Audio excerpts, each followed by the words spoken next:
7:05, meeting called to order. Let's get up and say the Pledge of Allegiance to start us off. Pledge allegiance to the flag of the United States of America and to the republic for which it stands, one nation, under God, indivisible, with liberty and justice for all. Okay. Can we please have the roll call, City Clerk? Councilmember Elahi. Present. Councilmember Lawler. Present. Councilmember Luthold. Present. Councilmember Turner. Present. Mayor Craig. Thank you. Mayor Craig. Or I'm sorry, Mayor Rogers. I'm sorry. That was the last council, but I'm here too. Okay. Before we go on, is there anybody that would like to change the orders of the day? 'Cause I personally would like to get the presentations first so they don't have to hang around here. Is that okay? You guys okay with that, council? Okay. Let's start. Did you guys decide who wants to go first between the two of you? The fire department, police department? Go ahead, guys. Go ahead. I've loaded the police up first, so why don't you start? This is going to be a presentation from the Monte Sereno Los Gatos Police Department. That's what I was going to use tonight, Mayor. Good evening, Mayor Rogers and council members. My name is Pete DeSena. I'm the chief of police for the the Monte Sereno Los Gatos Police Department. And with me tonight is Captain Mike D'Antonio, the commander of Support Services Bureau from the department. We're here tonight to present the biannual Monte Sereno Police Services Report covering July through December 2018. So starting the first slide, we're just an overview of the Part 1 crimes. And as most of you know, Part 1 crimes are the crimes that are collected by the FBI on an annual basis, covering these crime categories under the auspices of what they call the Uniform Crime Reporting Program. So it just shows that Monte Sereno is a very, very safe city. As you can tell, we did have 2 violent crimes that I will cover in the cases of note. But generally speaking, there were 14 Part 1 crimes that occurred from July of 2018 to December of 2018. And coincidentally, there were 14 crimes that occurred at the same time frame last year. Now, if you took the total year total for Part 1 crimes, in 2017 there were 22 Part 1 crimes for the year, and in 2018 there were a total of 20. So I'm claiming personal credit for a 10% reduction in crime here in the city of Monte Sereno. You're welcome. The next is a map showing where these Part 1 crimes occurred, basically scattered throughout the city. There's no real hot spots in Monte Sereno. And the following slide is our notable cases. So our first crime I'm going to discuss is a series of crimes, which included carjacking, sort of aggravated prowling, and it was really sort of a mental health case. So it occurred initially in November of 2018. A young male adult who was a resident here in Monte Sereno was found wandering through properties in the area of Quito Road, accompanied by his dog. He had entered actually several residences and garages. Officers did locate him at the horse stables nearby, and where he and his dog were agitating the horses. So he was actually arrested and charged with aggravated trespassing and prowling. And 2 days later, in Los Gatos, a resident returned home from work, pulled his SUV into his garage, left the engine running while he basically pushed his trash cans out to the curb. He turned around, and this individual was actually entering his garage and stepping into his SUV. He obviously tried to intercede. A struggle occurred. The suspect, who was the same individual, basically slammed the car in reverse, dragging the homeowner for, fortunately, a very short period of time. He wisely decided to let go, and he sustained some scratches and bruises, but he was okay. Officers were able to utilize video surveillance and determine that it was the same suspect. They located the vehicle close to his residence within a couple of days, and eventually he was arrested for carjacking and burglary. Then in December, after he was released on bail for those charges, he was observed and reported by a community member to have entered a private backyard on El Rancho. In that case, he was arrested as well for prowling due to his prior crimes. So this is not really a one-person crime wave. I mean, technically it is, but here's an individual. It's really a story of one family's struggle with a young man in mental health crisis. So, although he was arrested and booked in the jail, our officers were able to contact the law enforcement liaison with the Santa Clara County Behavioral Health Services, and they are working with trying to connect him and his family with appropriate services to help him break out of this mode. So the court case is still pending. Obviously, they're not going to update us because of confidentiality issues, but the positive thing is that we have not had any run-ins with this individual since then. There was also what we call a Craigslist robbery, an actual robbery, in which a local college student listed a guitar on Craigslist. He agreed to meet the buyer on Eaton Lane. When he arrived, the alleged buyer pepper sprayed him in the face, grabbed his guitar, and fled. So the officers, again, were able to canvass the neighborhood, got video surveillance of the incident. It was actually captured on multiple residential surveillance cameras. The detectives were able to, from this video surveillance, actually identify the individual and learned that he'd been doing the same thing down in San Benito County. So they identified and were able to get a warrant for his arrest. They actually went and contacted, it says it's still pending, but they actually contacted his parents who live in Saratoga. He recently self-surrendered on the warrant and is facing charges. Apparently, he's kind of doing the same thing in Southern California. They did some pawn record research and discovered that he was listing a lot of guitars in the pawn shops. So, again, he is awaiting arraignment this month. And then finally, we have the case which occurred in November, which is a shooting at an occupied vehicle that occurred on Highway 9 and near Decatur Lane. So this is where an individual was driving a box truck, and just randomly, inadvertently, he was shot. A round came through the window of his truck and struck him in the left shoulder and actually entered his torso.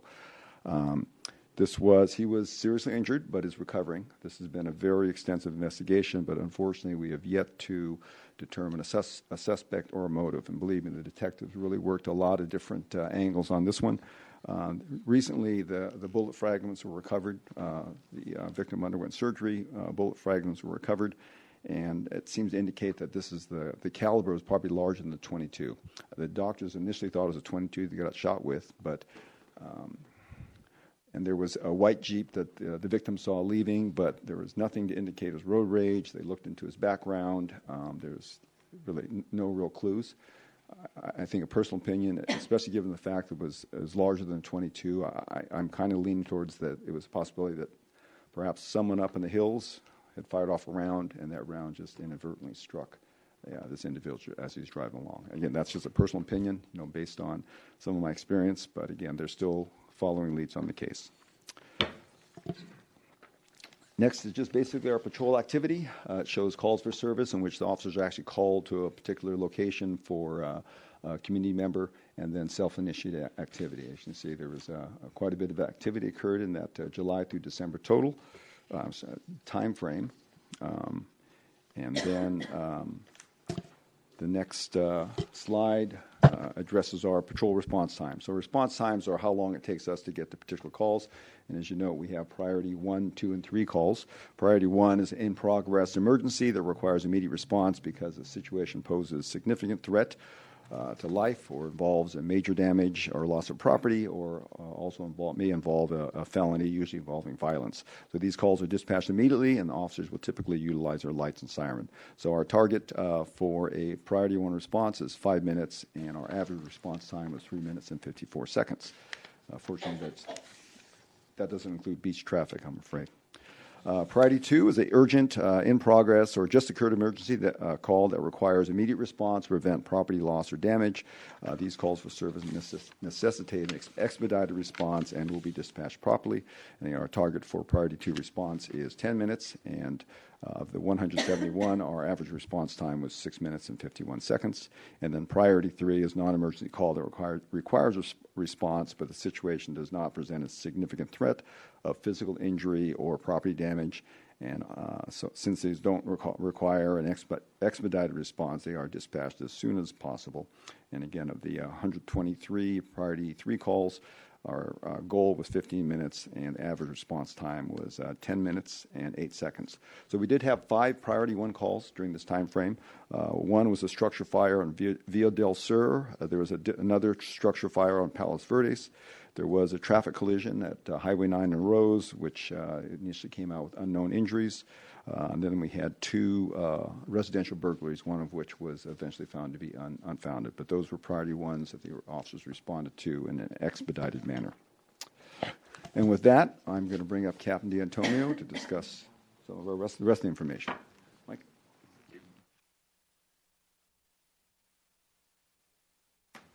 Good evening, Mayor and Council. Mike D'Antonio, like the Chief said, I'm the Support Services Bureau Commander, and so I'm going to start off tonight just talking a little bit about our patrol hours. So as you know, we're contracted for a specific minimum amount of hours per year that we will be in Monte Sereno. And so again, for a 6-month period, we were at 2,228 hours. If you take half of the year, we should have been right around 2080, so we're a little bit over in that area. We also have what we call directed motor enforcement or traffic enforcement. So as part of our contract, we're obligated to a minimum of 416 hours per year. Again, if you were to take the first 6 months, we would be right around 208 hours. So we're a little bit below that. We're about 148 hours over on our patrol time. And really the real reason why we're a little bit below is it's really staffing. So we've struggled the first 6 months of this year. We've had as many as 5 officers out, and all of those are due to injuries, on-the-job injuries. So it's just one of those things that we are finally back up to speed as far as getting our motors out on a regular basis. We still have a couple to hire, but we're in much better shape than we were the first 6 months of this fiscal year. As we move forward, as you can see, you have the hours of investigation. A bulk of those hours were the shooting that occurred on, I think it was November 2nd, and that's as of December of 2018. So there's additional hours that have been put into that investigation, and I bring that up as a point that once our investigative hours reach a certain point, then we're obligated to come back and let you know where we're at on those investigative hours. Next slide. So part of what we do in that traffic enforcement is we do write citations, and so a lot of times, folks aren't happy about getting citations. One of the things that we're able to do is issue a courtesy cite. So it gives our officers something very different than other communities have. And when I say a courtesy cite, all it does is really just a written warning. So instead of having a citation go against your driving record, instead of having a fine being assessed, or instead of you having to go to traffic court to dispute that ticket, we have the ability of possibly changing behavior by just writing a courtesy citation. So we leave that up to the officer. This last 6 months, we've written 59 cites total. 8 of those were mechanical, and so those are things like a tail light out or a headlight out, just something mechanical that's wrong with your car, and then that we're able to provide a citation, you get it fixed, we sign it off, and there's no more that goes towards that. The other 51 were actually moving citations, where we look at the behavior, the speed possibly, and believe that it warrants an actual moving citation. And really, the reason why we write citations is to correct behavior. And what we want to do is reduce the traffic accidents. And so as you can see, we've had a total of 6 traffic accidents in the last 6 months. 4 of those were property damage only. And what I mean by that is there weren't any injuries, fortunately. Unfortunately, we did have 2 injury accidents, and we classify those. These 2 were minor injury accidents. So one of them occurred on Highway 9 in Rose, and that was actually a bicyclist that struck a vehicle. And it was one of those things that we try to teach, especially some of our youth, is that a lot of times when you're riding the wrong way on the street, you feel like maybe you're going to be safer because you can see the traffic coming at you. In fact, it's illegal and it's not safer.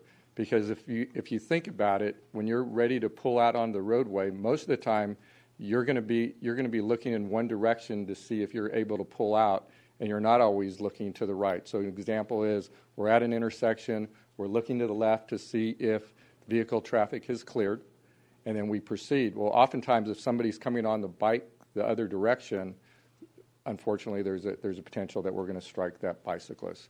So we continue to try to teach our youth, especially in what we call bike rodeos. We have them at Dave's Avenue School, and to really learn the rules of the road, learn bicycle safety to try to avoid these bicycle vehicle type accidents. The second minor injury accident is actually interesting, because the first time that in my career that we've had two folks crash that were both under the influence of alcohol. So they were actually on Winchester at Sereno, and officers arrived. There was a minor injury. It was a complaint of pain to the ankle and some swelling, but there was an odor of alcohol and an investigation continuing. So both drivers were actually charged with driving under the influence. And again, I haven't seen that where we had two DUIs. So I'm going to shift gears a little bit. Now, this isn't part of our normal police services report or part of our contract, and I bring it up because we're excited about it. We've made some progress, and more importantly, emergency management is something that's important to all of us.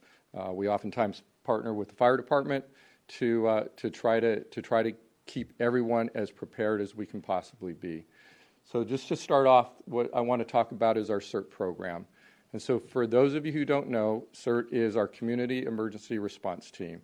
And so what that is, it's you folks. It's the people that live in the community that are willing to take a role and help.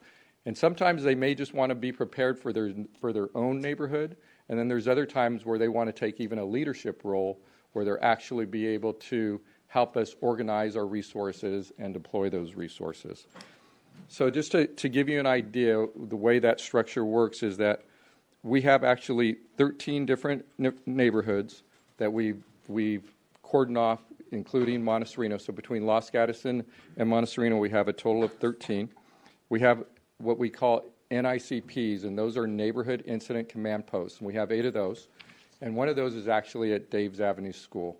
And so the picture you see there in the center, that's the picture of Dave's Avenue School's Neighborhood Incident Command Post. And those are staffed strictly by volunteers. These are people who have gone through the training. They've gone through a CERT class that's approximately 21 hours, and it's 6 sessions, with that 7th section actually being a role-playing scenario. And that training is put on by the fire department. And it's hosted in different areas throughout the county, and we were fortunate enough to recently host one at our own Emergency Operations Center. So that's kind of the structure of our CERT program, and I just wanted to talk a little bit about what we did in November of 2018, and it's the first one that I've had an opportunity to be a part of. It was actually spearheaded by one of our sergeants, Sergeant Jamie Field, and we put together an exercise.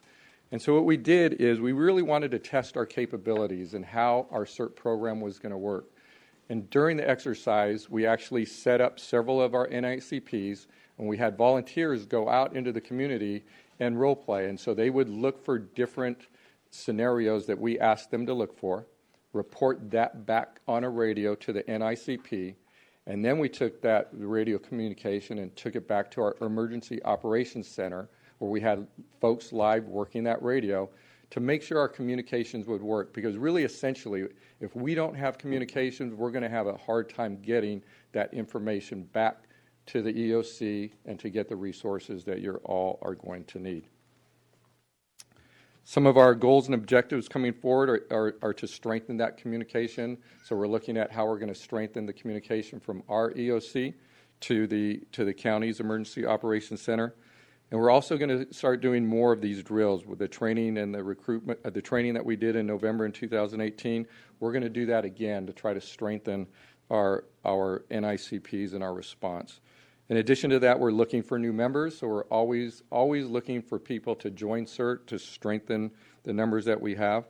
Just so you know, for Monte Sereno, we do have 4 active members, and we have 2 different areas where we've cordoned off, and one's called Monte Sereno West, and the other one's North Santa Cruz.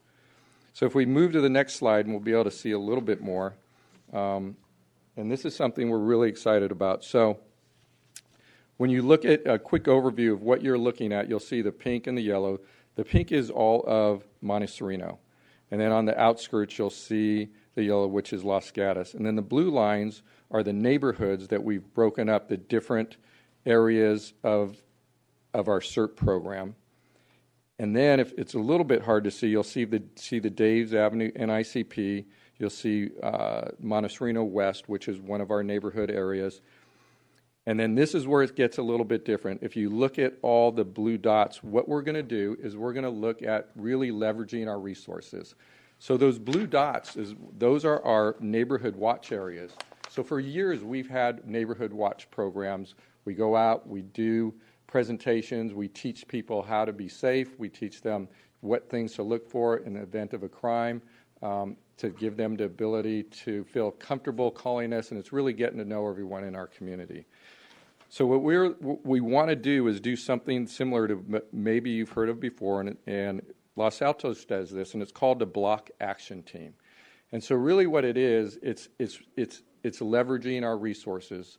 So what we're going to do on April 25th, and it's something new to us, I'm excited about it. What we want to do is invite all of our community. We're going to reach out to all those neighborhood watch groups that are either in Monte Sereno and Los Gatos, and then we're going to bring our team leaders. Each of our areas in CERT have team leaders. We have approximately 18 individuals that come and help us, and they really take the lead on organizing their CERTs and organizing their NICPs.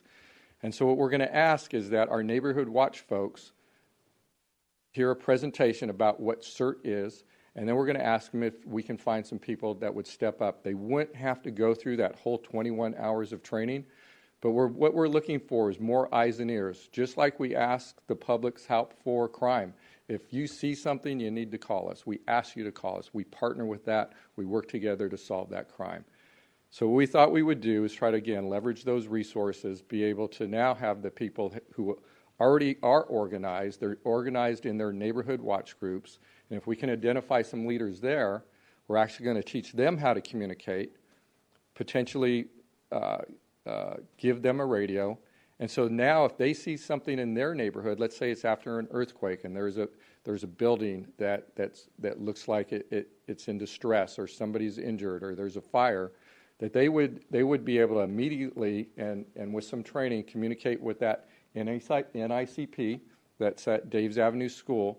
Now those volunteers have the training, the ability to take that information, send it to our Emergency Operations Center, and then get the resources back to the neighborhoods as quickly as possible. So it's something we're excited about. Again, we're going to do it on April 25th. It's going to be in the evening from 6 to 8. It'll be in our town council chambers. We invite everyone to come and to really start to look at how we can better prepare ourselves, our families, and our neighborhoods. What date was that? It is April 25th. Thank you. And thank you. That concludes our presentation, and we're here to take any questions if you have any. Don't leave, Mike, because you're going to be answering questions. I'll bring this back to council. Do we have any questions? Sean? Two quick questions. I guess one is, does the Monte Sereno Los Gatos Police Department prefer that we citizens call 911 or call the direct line to the police department if given the choice to program it into our phone? It really depends on the situation. If it's a safety issue, call 911 is a default. They answer both lines. The direct line is really more for sort of non-emergency type calls, or if you have questions or something of a lower priority. The default, again, is 911. But like I said, if you have something that's occurred, time frame since you're calling, that might be appropriate for the direct line. But like I said, the default is 911. Okay, but 911 from a cell phone has to route through the state central locations, and is that not slow? Geo-fenced. I think there's some areas I understand that are kind of close to Highway 17 that'll go through this. If you're on a highway, it'll go to the CHP call center. So sometimes that occurs, but we have a very good relationship, so they'll kick over the calls. Once they determine it's Los Gatos monitoring, they'll kick the calls over very quickly. So it is a possibility, but it's really a matter of seconds. Okay, great, thank you. And sorry, one other question. This is probably premature. You said that this Block Action Team's outreach meeting is going to be April 25th. And Is there a plan at this point to reach out beyond to try to fill in gaps if the neighborhood watch doesn't spread out and reach certain streets or neighborhoods? Or is that something that'll come later once we see who's responded? I'm going to let Mike answer, but I want to say that we really sort of, Captain D'Antonio and Sergeant Field, I think she was here at the last meeting, really taken that CERT program. The CERT program in Los Gatos and Monte Sereno had kind of, I don't want to say gone to hiatus, but it just wasn't getting the attention it needed. And I got to give a lot of credit to Mike and Jamie because they've really kind of taken the bull by the horns. In addition to Arne Andrews, assistant town manager, who's kind of overseeing emergency preparation for the town of Los Gatos. I know there's been conversations with Terry. They're really trying to build. So we're just trying to build the program. I think they've made some great gains. But if you want to fill in. Yeah, no, just to answer the question. So really our goal is at this point to see what type of response we can get from those neighborhood watch groups. And I'm hopeful we'll advertise this meeting on Nextdoor, and if we can get people that aren't part of Neighborhood Watch, it doesn't mean that we don't want their help. And so I think we evaluate that like anything we do. We have a plan, we implement it, and then it'll be evaluation. And if we don't have the numbers that we think we need, or that response from those Neighborhood Watch leaders to help us out, then always we're ready to pivot and look at other ways of incorporating the citizens of Los Gatos and Monte Sereno. Yes, I just wanted to make a comment that my husband and I are actually going to be finished with CERT at the end of this month. And he's also a ham radio operator, and he attended your classes, and he thought it was really great. The sad reality, and I guess as our fire personnel tell you, I mean, we hope we never have to utilize any of the stuff, but as we've seen, unfortunately, with some wildfires, it's a reality. I mean, we are in a high-risk wildfire zone here, so having everyone get involved, and I think it's wonderful that you and your husband are getting involved. We do have a number, several of our council members in Los Gatos are also members, and I think it's great. So I think that just kind of sets the tone. And I mean, the goal is that we want CERT and Neighborhood Watch to cover both Los Gatos and Monte Sereno. And I also have my son back there who's a millennial, and he's also certified as a ham radio operator. Oh, that's great. And so is your husband involved with Aries Races, or? I don't know, he's over there. You better ask. Which is another great resource. So we're really trying to work on, so we have DART, the Disaster Assistance Response Team, we have CERT, we have Aries Races, and we're really trying to build an infrastructure such that we all work together. So again, heaven forbid we ever have to use ICS structure and responding appropriately with fire. And I think it's really good because based on the classes we've attended, we kind of know which area we're prepared for. I think we're prepared for emergency, but we're not prepared for evacuation.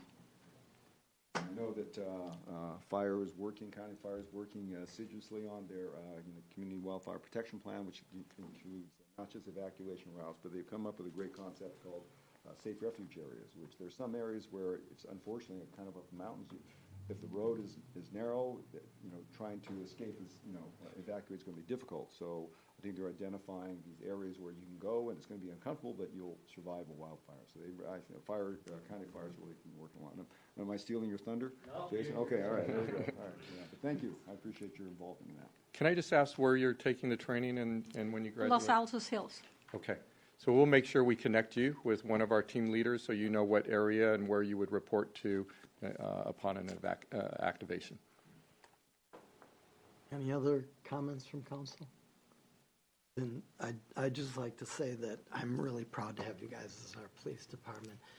This happens every 6 months when you're here, and you guys do an awesome job. You didn't shoot me one time when then you thought I was having my house robbed, and I was quite happy about that. I'm very happy about that, too.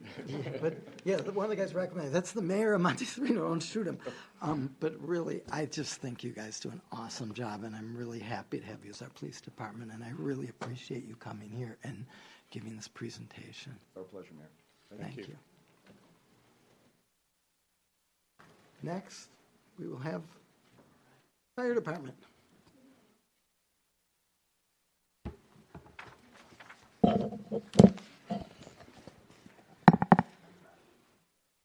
Okay, Mayor Rogers and Council, thank you for having us this evening. My name is Jason Flarsky. I'm Acting Deputy Chief with the Santa Clara County Fire Department. I'm going to talk about this evening climate change and wildfire in Santa Clara County.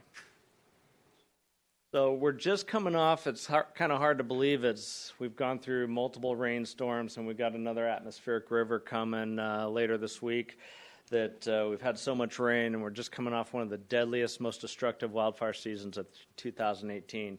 And that came after 2017, which set records on that with the North Bay fires and the Thomas fire down in Santa Barbara County. And I was actually at both of those during that time.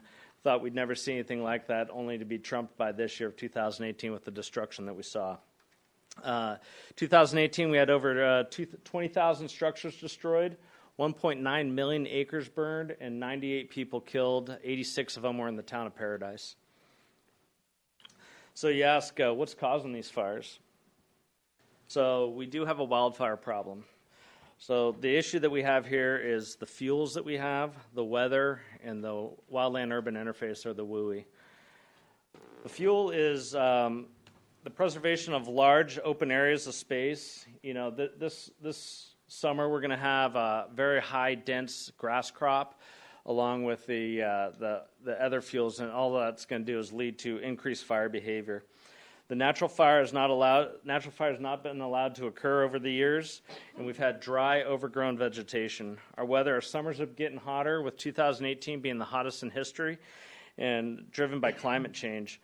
Wind events are becoming more and more. It used to be only down in Southern California, and we're now seeing it up in the north end of the state, Northern California. And along with communities we've got 50 communities and neighborhoods that are at risk in Santa Clara County, this being one of them. Complex landowners and management lead to an issue, and each community has a unique form of wildland-urban interface perspective. So each neighborhood's different. Monte Sereno is not necessarily the same as Saratoga. We all have our own challenges. Next slide. So this is kind of showing a map of the county and some of the areas that we have. We've got a lot of open space. We've got it up in these hills here, the El Sereno open space, which comes up off of Overlook and Sheldon Road, ties in up into the Lexington area. So we've got a combination of county parks, mid-pen, and large private parcels, various topography, and various forms of grass and oak woodlands. Next slide, please. This map goes to show the trend that we've had over the years. The darker color shows the increase of heat. So the lighter yellow was the cooler temperatures, and you can see the periods from 1951 to 1980, the sharp increase of temperature that we've had over the years. Next slide. So our community is at risk. We've got over 14,000 homes that are within the unincorporated area of the wildland-urban interface within these areas. Nearly every city in the county has a neighborhood adjacent to wildland areas. History of large fires is getting bigger and larger and more damaging, and we even have a history in this area with the Lexington back in the 80s, the Summit Fire in 2008, and the Loma Fire in 2016. So what is our department? We are Santa Clara County Fire Department is one of 3 independent fire districts within the county. We operate the County 911 Communications, County OES, and the County Fire Marshal's Office. Addressing the wildfire problem, so we need to talk about the fuel, the weather, and the WUI and the destructive. So reduce fuel loading. We need to really get our fuels management crews in here, start reducing some of the vegetation out of here. We're working on quicker detection and response, and we're working on planning and education. And that comes throughout our community education programs and going out to try to reach our communities before the disaster hits. So when you talk about, sorry, I'm going faster than you are. Next slide, please. Planning and education. The first CWPP was in the county of Santa Clara, including you guys who have adopted it, Monte Sereno, and we thank you for that. Currently adopted within the county, we have Palo Alto, Monte Sereno, and the city of Saratoga, and Los Altos is coming very soon. So what are we trying to do? We're trying to get out there and educate our citizens in the community, but with the Ready, Set, Go program. It's a workshop and it's starting this year. It's basically going to go through and we're going to discuss what to do before the disaster strikes. Basically what we're going to have is being ready. So have your family ready before the fire even starts. Know an evacuation plan. Have your bags packed, your medicines ready, all that. Have that packed, ready to go, know where you're going to go, know where we're going to evacuate. And GO stands for at any point, if you're nervous, upset, feeling uncomfortable, just go, don't wait. Next slide, please. So fuel reduction is another thing that we're working on. We're trying to get technology. We're trying to establish cameras up in the hills up here. We've got 2 currently, one looking up over Redwood Estates and one over on Mount Hamilton. We're trying to use technology to create more accurate fuel mapping, and we're adding it to our GIS spec that was in 2015. We're partnering with other agencies such as Open Space, Parks, and County Roads. We're increasing the local capability to accelerate the pace of fuel reduction, and we're looking at roadside treatments, shaded fuel breaks, and the return of prescription burning. Next slide, please. So prediction and response. New technologies is getting better to predict the fire, and we're trying to take an attitude of like hurricanes. So the National Weather Service predicts when hurricanes are coming. They've got a good idea where they're going to hit. We could do that with fire weather also. We know it's going to be hot. We know it's going to be dry, and we know that the risk of high fire danger is there. So we're working on GIS-based simulators, wildfire detection cameras, and we're trying to reinforce the severity of the red flag within our communities. We're also increasing the availability of local and specialized wildland response capabilities. And then this is just a demonstration of our Ready, Set, Go flyer here. We talk about defensible space. We talk about having an emergency kit, preparing your family, and having a way out. And lastly, here's my contact information. If you have any questions, here's our fire captain who's in charge of public affairs, Bill Murphy. You guys have any questions for me? Bring us back to council. Are there any questions? I have a question. Yes. How many of these Ready, Set, Go workshops will you be holding in 29? Do you have it this year? We do have a list. I can check on our website with our community education. We've got something like 15 of them going. So okay. There's going to be multiple in multiple neighborhoods. Excuse me, there's actually 2 in April that we have been advertising on Nextdoor. And as soon as we wait till we get a little bit closer, and we'll post those on the website as well.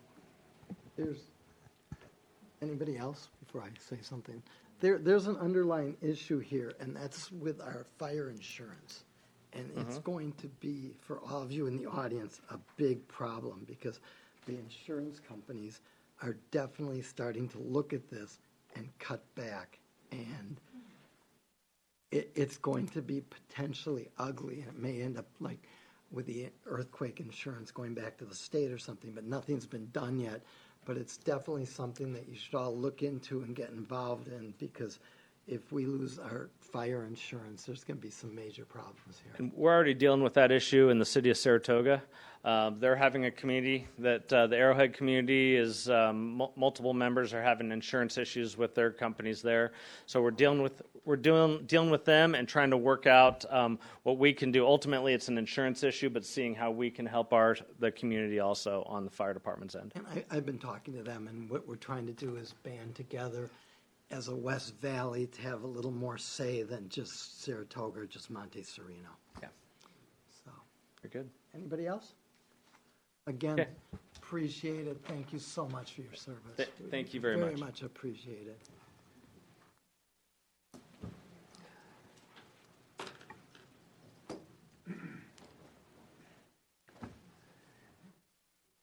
Okay.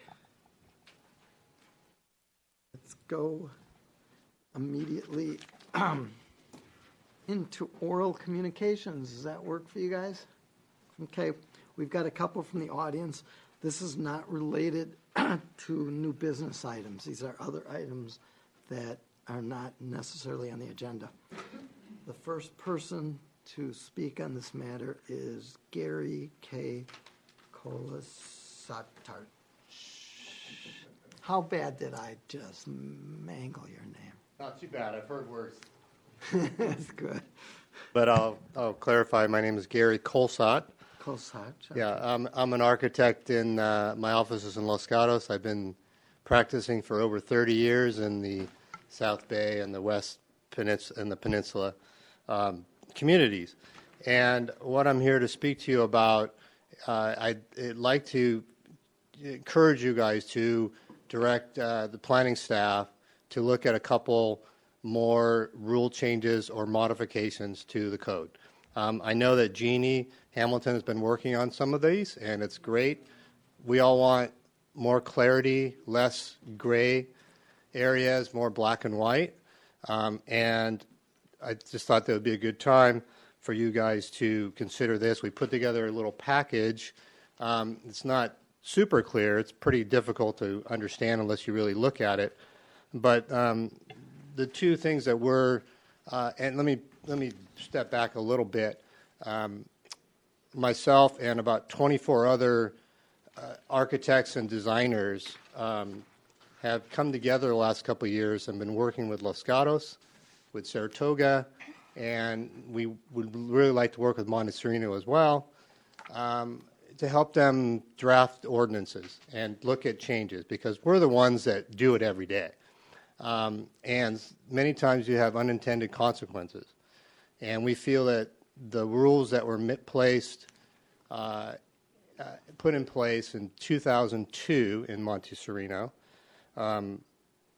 there's a couple faulty wordings, and there's some unintended consequences. Both were the result of something that happened. You guys probably know the history of this, but in 2002 there was some major rule changes that went in place, and a lot of them were put in place to address bulk and mass.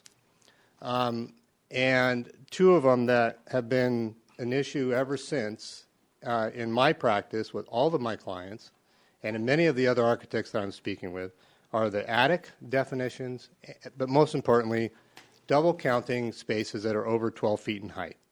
The idea was good to control large homes, very tall homes, but we've got some examples that I can show you that clearly show that it has no impact at all on the exterior of a building or a bulk and mass, whether I have a 12-foot ceiling or I have a vaulted room with a 15-foot ceiling. Basically, it's kind of the reason why we double count spaces in Saratoga at 15 feet, and Los Gatos used to, but they've actually done away with it, is if you build to code, the building code allows you to build a room that has 7-foot ceilings, and let's say you have a 12-inch floor system and another 7-foot ceiling up above, that's 15 feet. So theoretically, if you had a big 2-story space, you could come back in later, right? That's the idea, and build in this floor and get 2 rooms, and you get double square footage. Thank you. You're gonna have to. I'll give you just a little. Okay. bit more. Okay. I'll wrap up. So anyway, there's a reason for that 15 feet. There's no reason that we can think of that at 12 feet at all. And so what we're asking you to do is to bump that up to 15 feet. Actually, ask staff to look at this and work with the local architects. I'm in touch with Jeannie quite a bit about this, and it just happens to be one of my pet peeves, and many of my clients have wanted to come to you, but they're always afraid.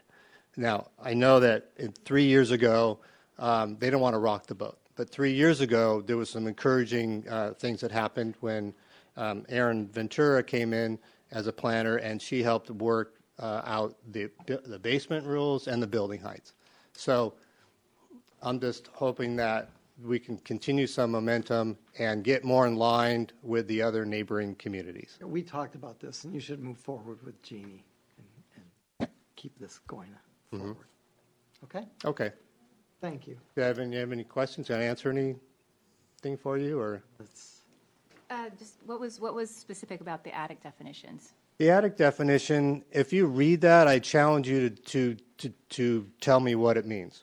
I was hoping you'd tell me. And there's been many cases with previous planners and building officials, I won't name any names, who have actually counted attic spaces in a house with 2 gable ends and an attic space that didn't even meet the minimum building code of height, which is 7 feet.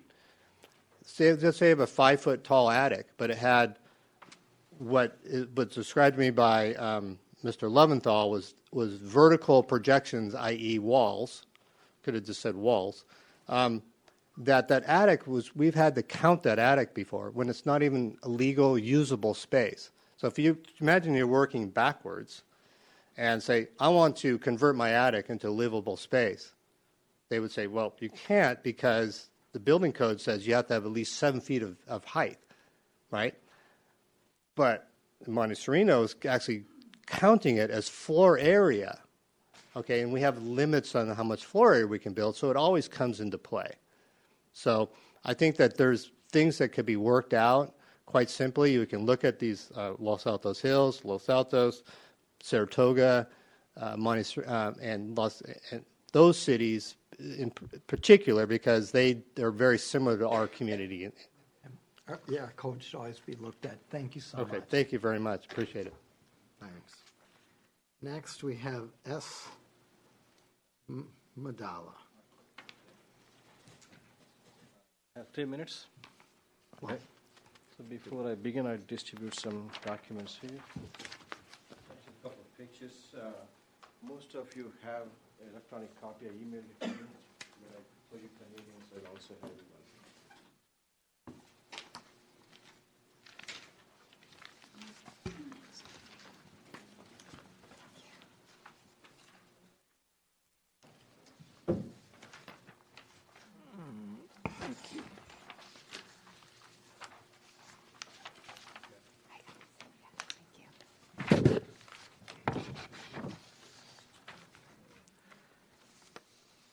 Mayor and council members, my name is Srini Madala. I have a property on Chadbourne Lane, 18310 Chadbourne Lane. I bought this property, when I bought it was a virgin land. Nothing was ever built on it in 97. I built a home in 2001, and then a few years later I built a guest house and a pool house. And I have a good drainage plan when I built it, and we have a V-ditch as a part of the drainage plan. It's about an acre and a half property, gently rolling backwards. So for the last, I think till 2015, from 97, everything went on fine, regardless of the weather conditions, and no matter how much it rained, nothing happened. And then all of a sudden, I think in 2015, I had a situation similar to one of the pictures you have in front of it. So, so a bunch of dirt came into my driveway. To give a perspective of my property, how it is, assume that this is the place where my driveway is, and the property rolls gently back, and about 300 feet above, roughly 200 to 300 feet, there's another cul-de-sac called Oak Drive. There's one more home here, another 100 feet above, somewhere. So the summary is, my observation was the rain that falls on this property, which is probably about 1/4 of a mile from here, and maybe 400 or 500 feet above where it belongs, and the water comes here. And the reason is, when I noticed the first time incident it happened, I actually walked back in the rain. I identified the problem, and I have an email. In 2015, I personally visited the city, explained the whole thing to them, and one of the city staff members emailed to everybody else. And I located that email and I gave it to Andrea for the record. So the pictures and the damage that occurred, I kind of kept them with me. I'm not kind of burdening with you all those pictures. But it went on recurring every year. And last year, same thing happened, and I came to the city council. There was a meeting with the mayor, coffee with the mayor. So I came by, and Terry was there. By the way, none of this is a complaint against Terry. He's been very nice and available to talk to me. So the long story short, nothing happened. Okay, they were nice to me. They put some sandbags there. But the sandbags don't stop the damage. It only reduces the extent of the damage. So the amount of water that's coming in is not changing, the velocity at which the water comes in, that's kind of reduced because of sandbags. That was last year. My hope was that when we provided, when they did the sandbags thing and then they said they want to look into it, they had one more year almost until now to fix it, and one full summer, and nothing was done. So the incident recurred one more time again, a few weeks ago. So it is becoming an annual event for me. Every time it rains, for the first 15 years, I used to really enjoy it. I had a couple of fireplaces. I used to enjoy, sitting next to the fireplace and all this thing. Now every time it rains, my heart beats fast. Because I'm really concerned. I can't even travel abroad. If I travel abroad, I keep on checking at home what happens, because the dirt comes in like that on the driveway, and I have to clean it up. So the problem of this is happening is because there's a drainage on the cul-de-sac, and it was clogged. We got several answers with respect to who owns that property and who's responsible for it. But I guess 2 weeks ago when I came by, the city manager did tell me that, the city will take care of it and they will fix it. Excuse me? You're going to have to finish up just because you're out of time. Oh, okay. Thank you. What I'm hoping for is, I want them to take care of this. I want a timeline for it. And if the city is responsible, I also expect them to fix the damage that occurred to my property, as well as something that is not fixed yet in my property that has been damaged because of recurring incidents of this for the last 4 years. I have a question. Sure. Did you ever get contacted by Sheila? Because I talked to her for. Yeah, I did. They came by, they looked at it. To be responsible for the drainage up above your property, and I don't know what's happened because I haven't talked to her since. Well, before they contacted, the city manager did say that the city will take care of it. Okay. Just so the council knows, and the community as well, and of course, I've been talking extensively with Mr. Madala. Our city engineer, we have been out there numerous times. We've actually observed, this year was much easier for us to observe the situation because we actually had real rains, whereas last year, unfortunately, we didn't have a lot of rain, so it wasn't easy to observe. But it is clear there is some issue going up there. The city just signed a contract today for a consultant who specializes in observing and giving recommendations for situations such as this, that we will have them take a look at it. They will make their recommendations on how to remedy the situation. And so we're waiting for that information to come in. As I've explained to Mr. Madala, there's nothing can be done during the rainy season itself, so we can't actually start any work on any remedies until it ends. But we have been very proactive in trying to assist him, as we do with any resident in the city that has an issue such as this. Yeah, Terry, I just wasn't sure whose jurisdiction it was. Yes, the clean water folks did come out. It really wasn't necessary, but they did. It's really more with the city engineer and our public works function. So thank you, Terry. But one other thing I do want to let you know, I have an email I sent it in 2015. I requested multiple times a copy of the drainage plan of the cul-de-sac and other properties that are that neighborhood. I never received it.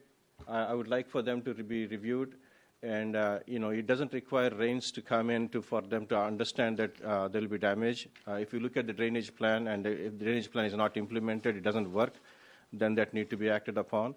My only concern, the reason why I'm here today, is not to address my own issue.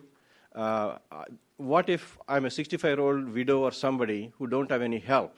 What happens to them? They don't have time for 4 years. Okay? I really want you to take care of this one, and I will be continuously following this up for the next 1 year or so. Thank you. Thank you so much. Appreciate it. Okay, seeing no more oral communications, we will go to written. Excuse me. There's another speaker. There is? I don't think so. Let me see. 5. Anonymous. Okay. I have an anonymous oral communications. Will the anonymous speaker please come up and... Thank you, Mayor. Councilmember Leuthold, I believe people can change. I believe you can change. You've just begun your term. I hope that in the next 4 years, you learn to be courteous and respectful. I hope you learn that accountability and transparency go hand in hand, and that it is reasonable for your constituents to request support for statements that you make in public at a council meeting. Councilmember Leutold, in your short time here, you have accomplished much, and I would just like to enumerate some of your many accomplishments which stand out to me. One of your first acts as council member-elect was to violate the Brown Act. You struggled and were successful in pushing the agenda item to change how the mayor is selected to a meeting when the mayor was out of town. You have persuaded the council to adopt bizarre voting procedures for the mayor. Nominations don't require a second. Nominations are voted on in reverse order of the nomination being made and not all together. You managed to give a whole new meaning to support. When you pledged you would support the council's decision on mayor at the December 5th meeting, not many people have the creativity to show support for the mayor by calling for a vote to remove him. If this is how you show support, please never, ever support me. You have shown your disdain for our, frankly, amazing city attorney who has decades of experience in an area of law that you are not an expert in. You have set a new low in city government by pushing to remove the mayor for no other reason than you want to. You have proven me wrong when, after you were elected, I told several people I thought you had won your battle in the church and you would be a great council member, that you would be courteous and respectful and a pleasure to work with. So I offer you congratulations on being a council member who stands out from all others that have come before him. Thank you, Mayor. Thank you, Anonymous. Okay. Moving right along. How do I handle, we have lots of written communications. I don't suspect that I need to read any of these. No, and I believe all of those are related to item 5. They are all related to item 5. So can we just move right into the consent calendar? Does anybody have any issues wanting to pull anything, talk about anything with the consent calendar, or can we get a motion to approve the consent calendar?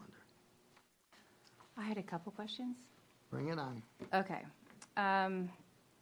As far as, so this, under the staff report expenditures, is this, am I at the right time?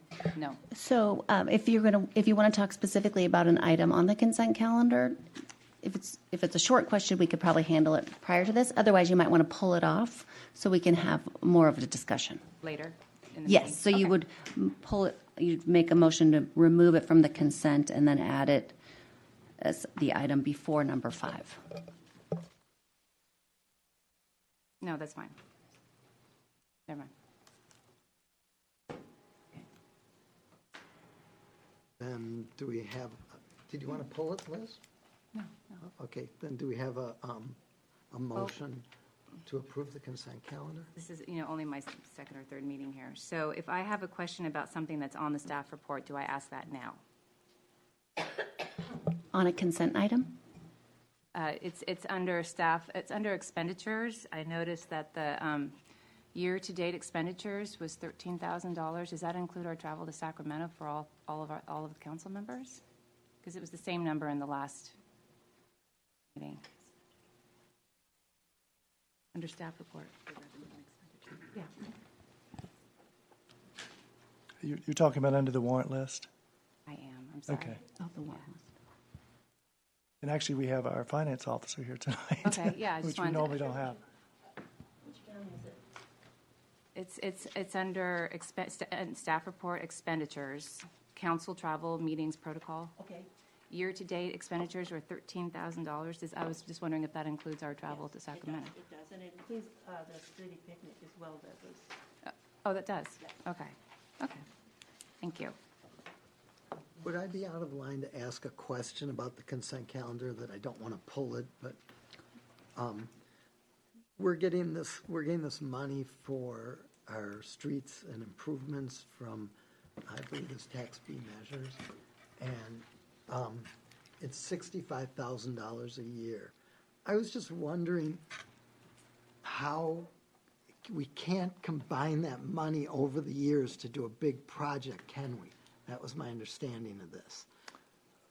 That is true, but in general, the Measure B funds have to go towards they can't be used as to supplant city spending on roads, but they can use to supplement.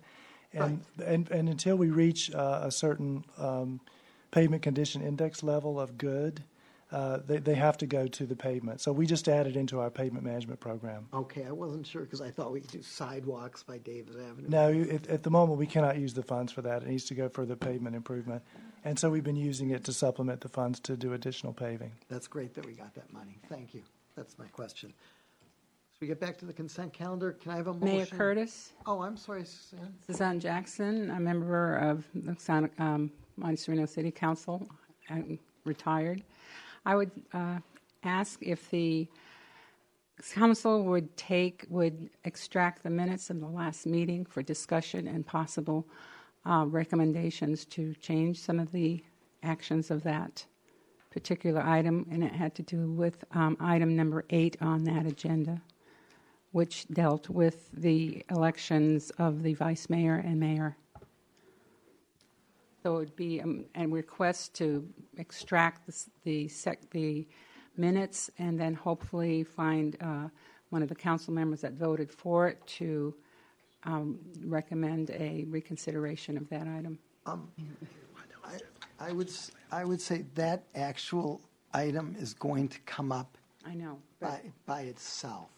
But the thing is, if you approve the minutes as they are presented, the action will already have been taken place. And so we're going to be speaking not so much on what is going to be happening in action in the item number 5, but if that particular part of the minutes was open for discussion, this might all go away. City Attorney? You advise them? So changing the minutes would not change the action that was taken at the prior meeting, but you could pull the minutes and speak to the items that are included in the minutes, but it wouldn't actually change the action that was taken.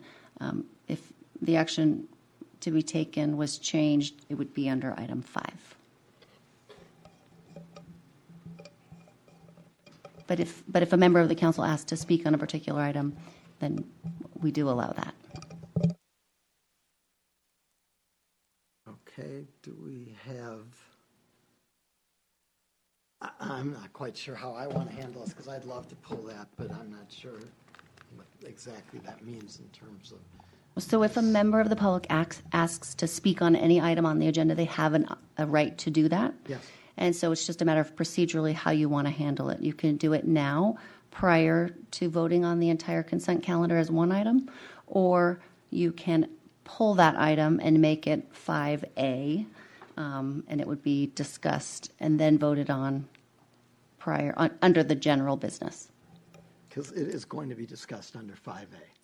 No, it will be discussed under 5. The mayor's selection will be under 5. Right. But what you could do is move the minutes to the regular agenda, and so it would be a separate item that the council could discuss, take public comment, and vote on. But it would not ultimately change the action that occurred at the prior council meeting.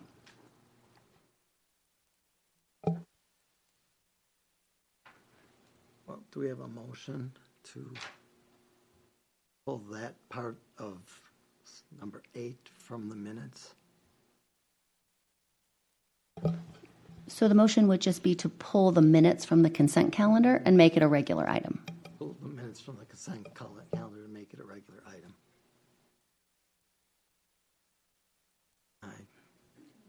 I will move that.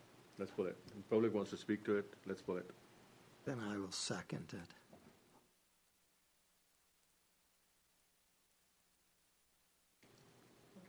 have a motion by Councilmember Elahi and a second by Mayor Rogers to pull the minutes from the consent calendar. Sorry for the confusion. Give me 1 second. Let's see if we got this.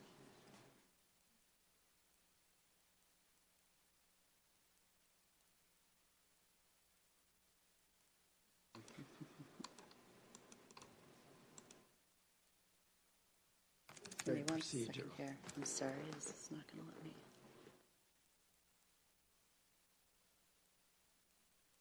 All right, you should be able to vote.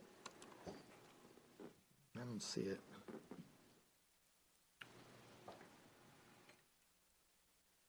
I don't see it in mine. You don't see yours? You see? I think everyone may need to Refresh. back up a Maybe screen, refresh. reopen Granicus and join. Yeah, maybe Because I had to refresh. join after we So started.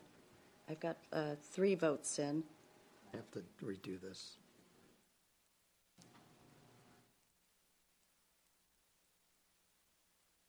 Otherwise, I can do a roll call vote. You see them today's meeting? There you go, join. I already went out and came back in. Back all the way out, then join.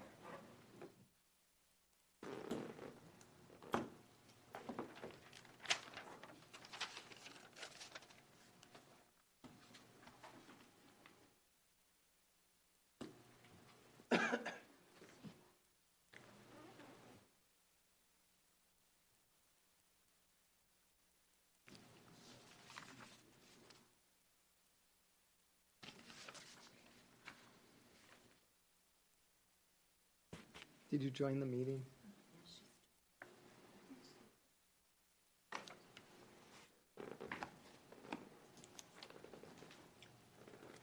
Can I vote for me? Yes, you can vote. I can take a roll call vote. So I have 3 votes in. Should we just do a roll call? Okay, so Councilmember Elahi, Yes? Councilmember Lawler, No. Councilmember Luthold, No? Councilmember Turner, No. and Mayor Rogers. Yes.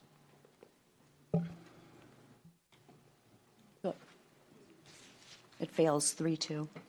So since the motion failed, the item will not be removed from the consent calendar. It would be appropriate for anyone wishing to speak on that item or any item on the consent to come forward now and make their comments.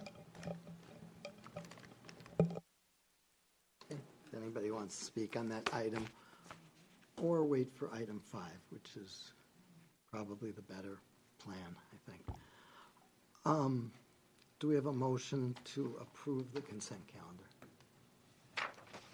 Make that I have a motion by Councilmember Luthold. I have a second by Councilmember Lawler.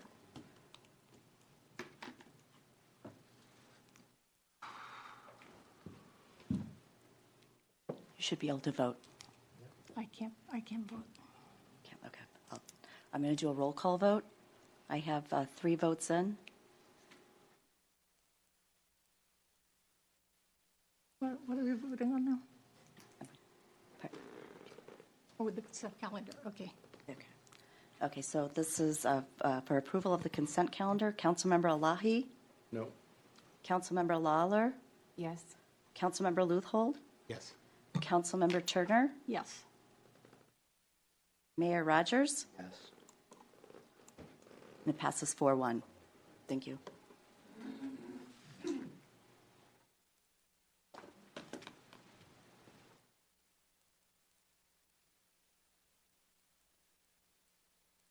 Okay, new business.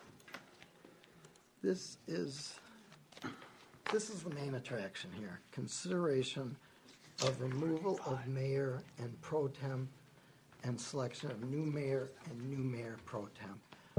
I'm going to ask you to go ahead and explain this because we're doing this in 2 parts. Sure. Thank you, Mayor, council members. At our last council meeting, a majority of the council voted to bring back the selection of the mayor and the mayor pro tem. in accordance with our newly adopted guidelines.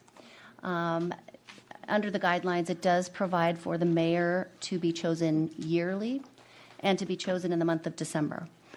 Because we are looking at doing it sooner than 1 year after the appointment, and we're looking to do it in March rather than in December, we have split it up into 2 steps. The first would be a vote to remove the sitting mayor and mayor pro tem. If that were to pass, then the next item would be to appoint a new mayor and mayor pro tem in accordance with our newly adopted procedure. So I would recommend first we would do council questions, if there were any questions for staff, then open it up to the public. Once the public comment is complete, then bring it back, start with the removal question.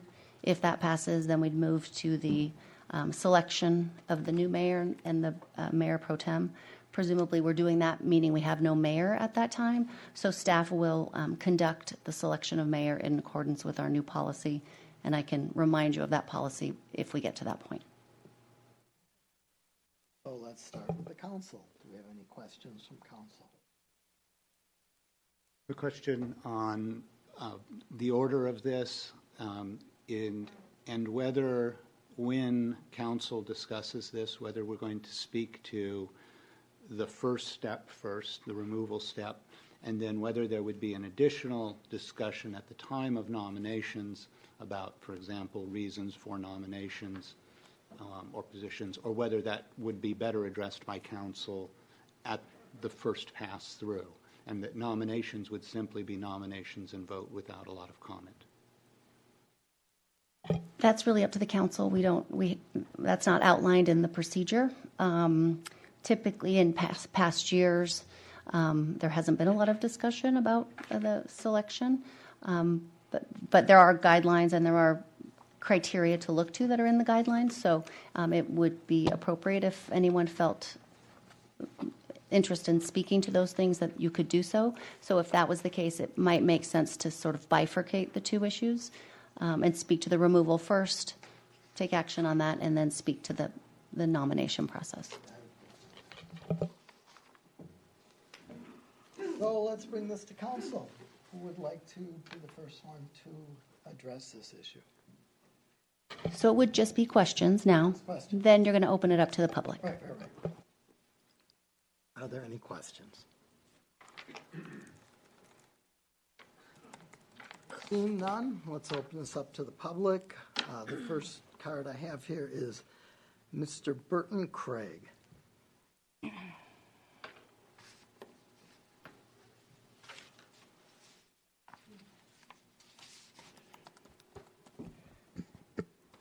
Hello, Council.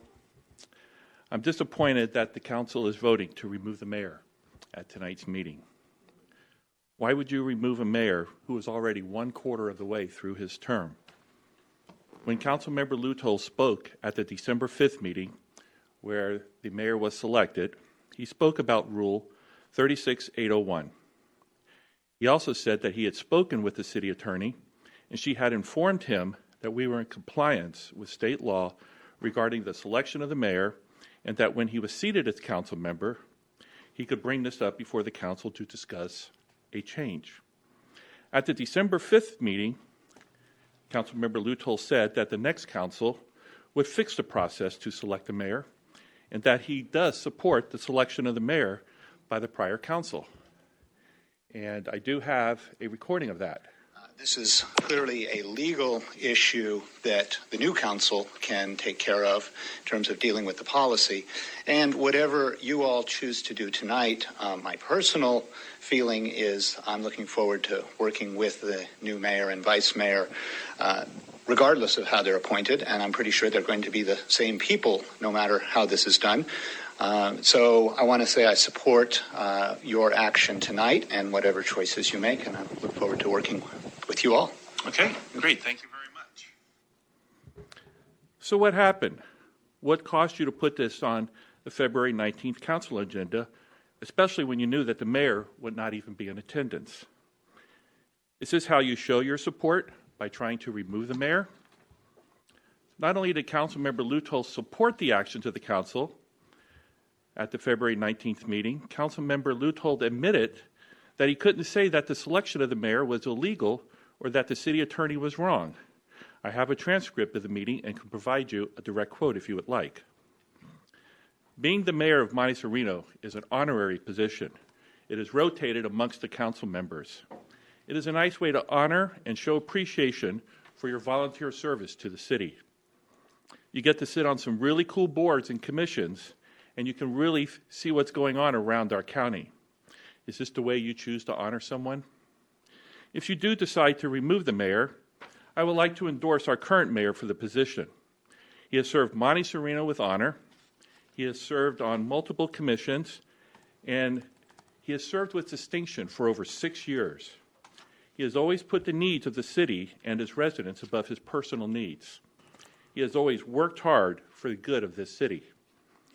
When you have served our city with distinction as Mayor Rogers has, and I see an injustice like I see tonight, you can be sure that I will be here defending you the way that I am defending Mayor Rogers tonight.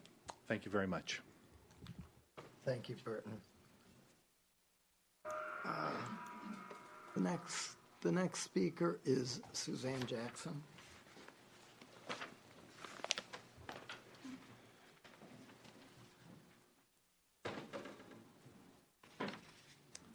My name is Suzanne Jackson. I was a council member of Monte Sereno between 1994 and 2002. I was mayor in 1998 and 2000. I've been a resident of Grandview Avenue in Monte Sereno for the last 44 years. Good evening.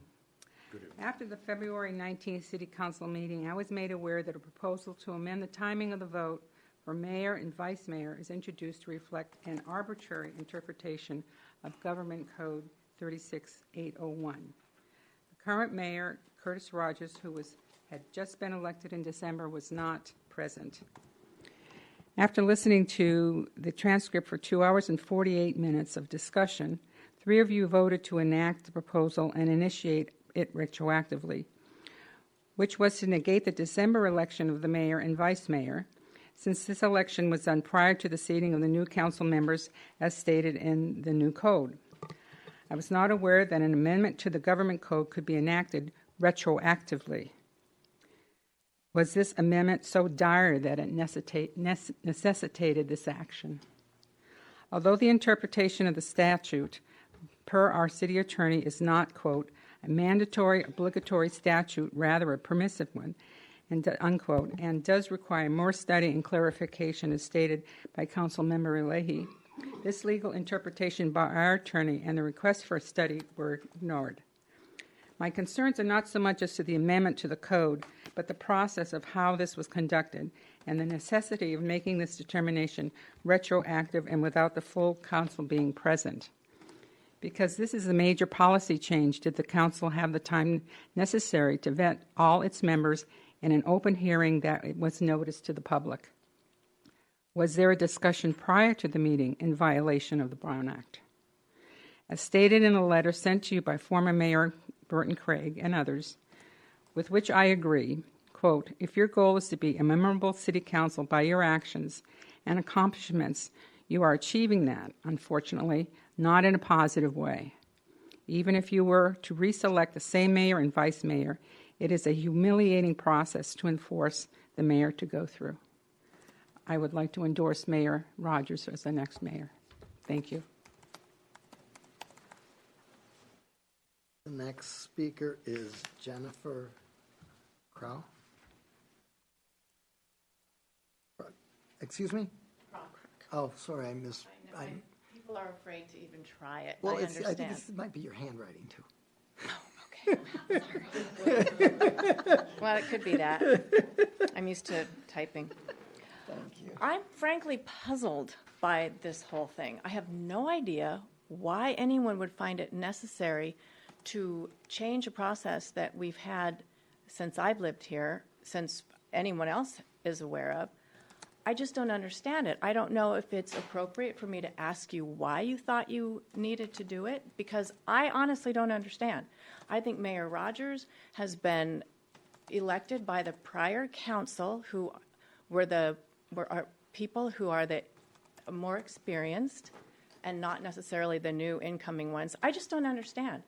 I really don't understand why there's so many things to do for the city, and instead you chose a very divisive, controversial, frankly puzzling issue that brings everybody out here.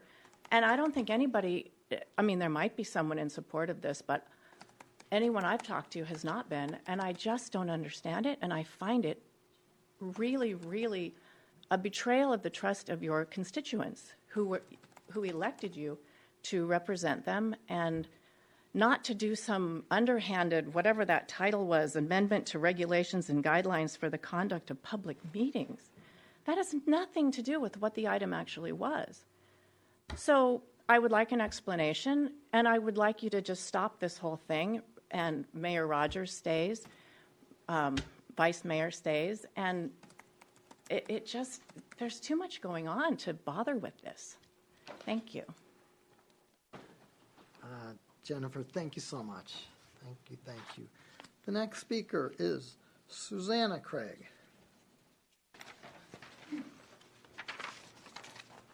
Good afternoon. Thank you for the opportunity to talk to you today. I just wanted, before my time starts, which it already has, I'm going to be reading an excerpt from a letter that was already submitted and that we signed. So you should have it. It's part of the public record. Yeah? Okay, great.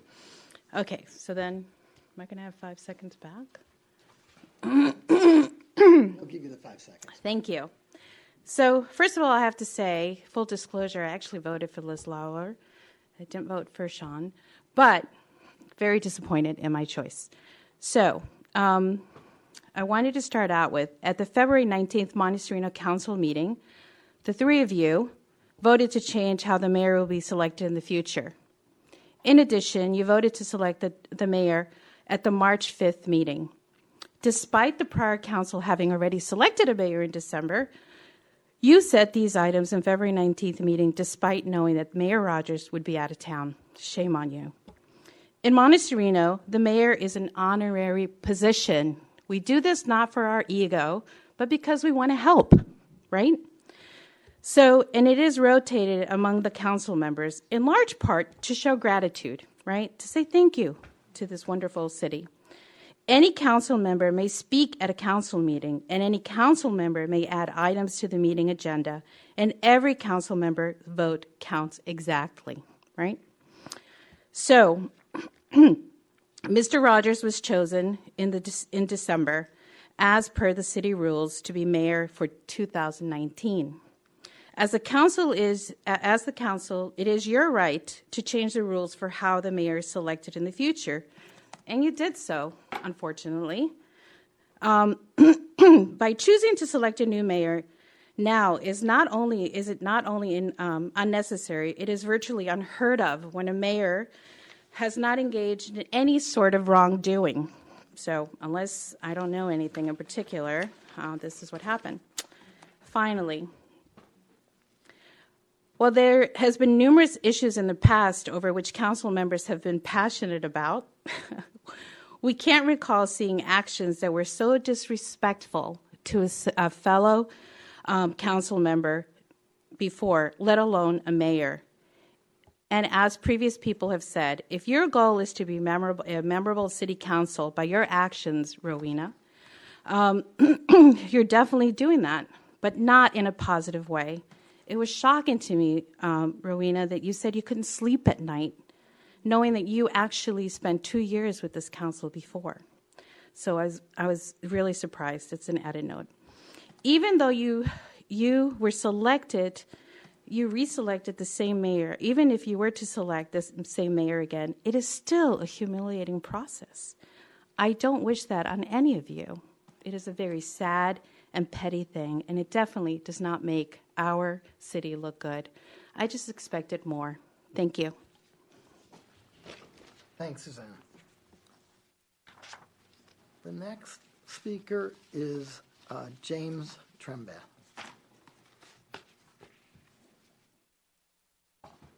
Good evening, Mr. Mayor, members of the council and staff. My name is James Trembath, and my wife is here with me. We submitted an email letter, and it was not part of the record when I went through the agenda, so I'm going to read the letter and make a few comments as I go, and then request that a copy be made part of the record, and I have that to submit to Thank you. the council. My wife and I are very concerned about the drastic action taken by the City Council to retroactively change the mayoral selection process. We understand the current mayor was out of the country when this issue was belatedly placed on the meeting agenda, and that a vote was taken in his absence on February 19th, 2019. It is our further understanding that Mayor Rogers informed you well in advance that he would not be in attendance at this meeting. At the very least, this was poor judgment and a total lack of concern for the impact upon our mayor. A comment. Why in the world wasn't this submitted for input from the community? What was so drastic or urgent that it required that this action be taken while the mayor was out of the country, while no one else had an opportunity to vet through this? Councilman Elahi requested this be put on a study calendar, which was the right thing to do. This was rushed. For what reason? What conclusion can we draw based upon the facts here? If the council votes to replace Mayor Rogers, it will become abundantly clear that a conspiracy to remove our mayor has occurred. This would be a disgrace to Monte Sereno and create an indelible stain on all who participate in this scheme. Our hope is that the council will merely affirm Mayor Rogers. If you do not, there will be a very divisive council, and this will be detrimental to the city of Monte Sereno. And its citizenry who have elected you will take a very dim view of your conduct, and there will be repercussions. Please make amends and do the right thing. You have the right to change the process, even though the manner in which you went about doing it was highly questionable. But nevertheless, do the right thing and reappoint Mayor Rogers as mayor. Thank you. Thanks, Judge Trembath.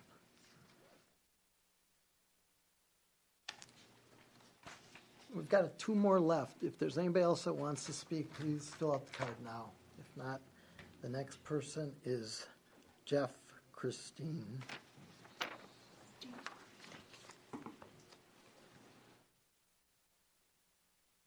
Hello. Hello, my name's Jeff Christina, and Mayor, thank you. I've spent many years in different cities attending these type of meetings, and this is the first time I can't say honorable council when I greet you guys because of what's going on. This is extremely offensive. I'm now a resident of Monte Sereno, new resident, finished my term in Campbell, spent 8 years there, came over here. And if you want to change the policy, I understand the idea of changing the policy, but you don't do it during the current term. If you want to change it, you'll set that off. So next January, it'll be changed. You don't do it right now because of the level of disrespect.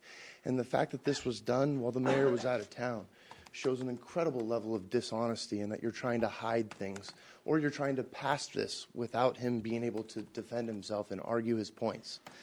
Also, I've had the good fortune of being able to serve and agree and disagree on points with the mayor from some of the committees and commissions that we'd served on together. And no matter what happened, he always represented the community well, and he's a person that should continue to serve the community well. And in this position, he is doing that. And from what I know and what I can see here, I'm really proud of him to be there, and I'm really... I can't quite find a polite enough word to say at the podium, but I'm frustrated to have moved to a community where the council would act like this. So, thank you for hearing me. Jeff, thank you so much.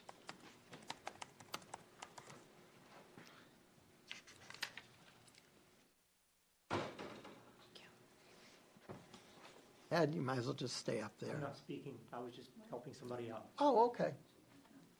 get this person in. Philippa Elvis.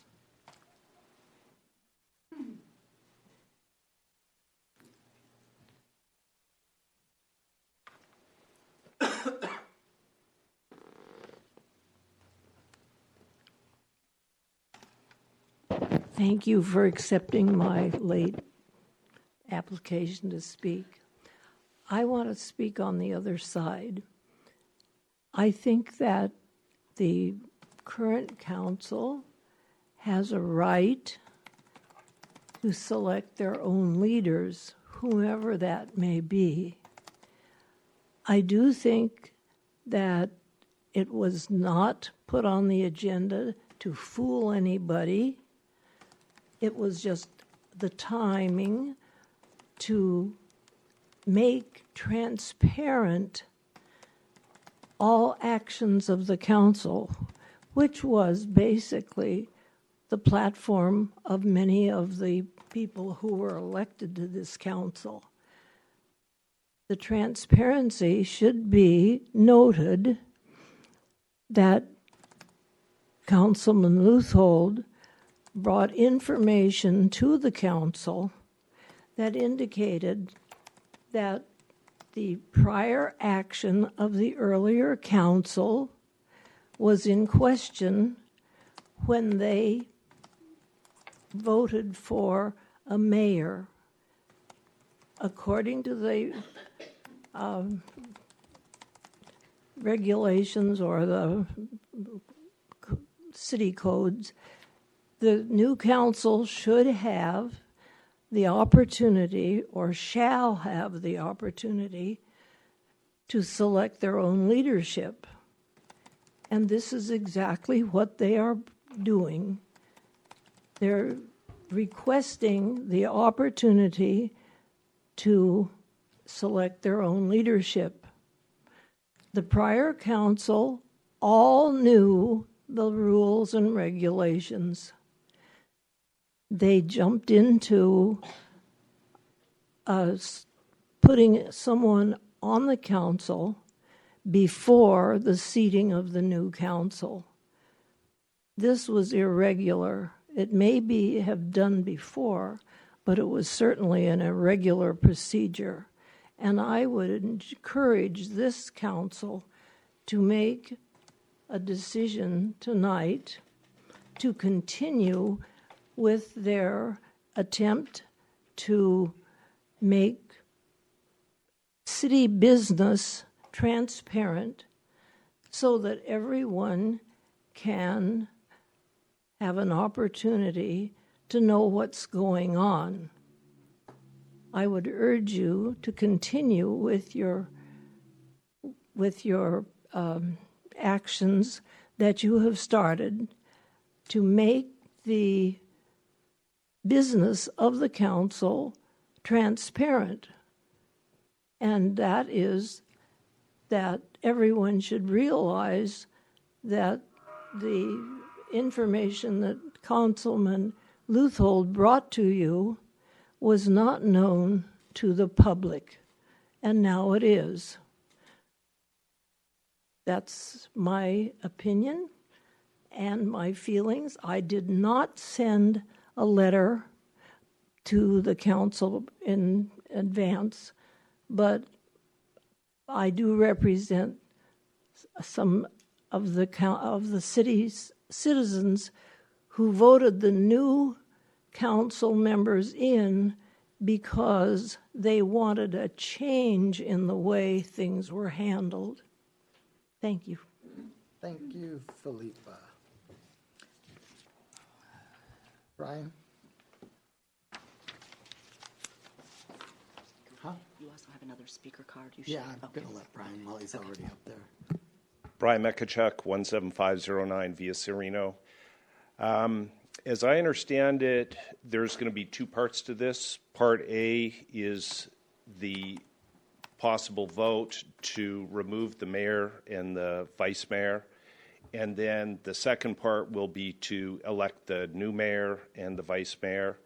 and there will be a public hearing on both the first part, which we're doing now, and the second part. That's a question. Just the first part. Oh, just the first part. Yeah, This is it. this is it. Got it. Okay. I would like to ask council to vote for not to remove the mayor and the vice mayor.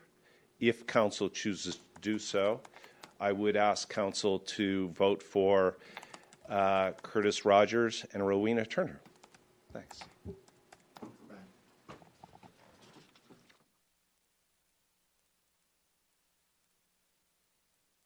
Did you?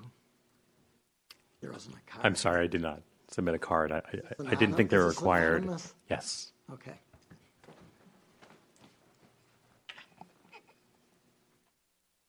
Hubris.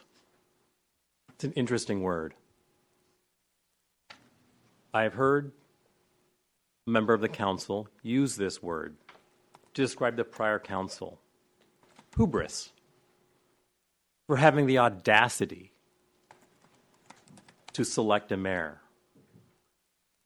before that person was installed on the council. Hubris. For that prior council following advice of council. A municipal law attorney. Hubris for not listening to that council member elect who was not a municipal law expert. I ask you, who is showing more hubris? The council following the advice of the city attorney? Or the council member elect who got upset because the council followed the advice of the city attorney?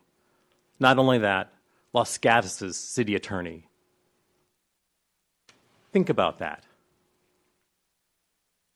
I think each of the council members owes an explanation to the members of the residents of the city. My household had several votes for people who are now on the council who were elected in November. And we're all pretty upset. If the reason is, well, we just wanted to, then you need to say it. If there is something that Councilmember Rogers has done wrong or brought shame upon the city, it's your duty to let the residents know. If your argument is simply, state law says we have the right to, well, no, state law does not. That is something you're saying you want to do. So if you really want to take a position, ignoring your own city attorney, ignoring many city attorneys, because this is not the only city that does that, I think you owe it to Monte Sereno residents to let them know what is really the reason that you are choosing to have an election, or sorry, to have a vote on the removal of our mayor. You owe it to the city. I'm asking you to do the right thing and to stop this process right now and vote no on the removal. Thank you. Thank you, Anonymous. Okay, if no one else wants to speak, we have Sylvia Moore, which...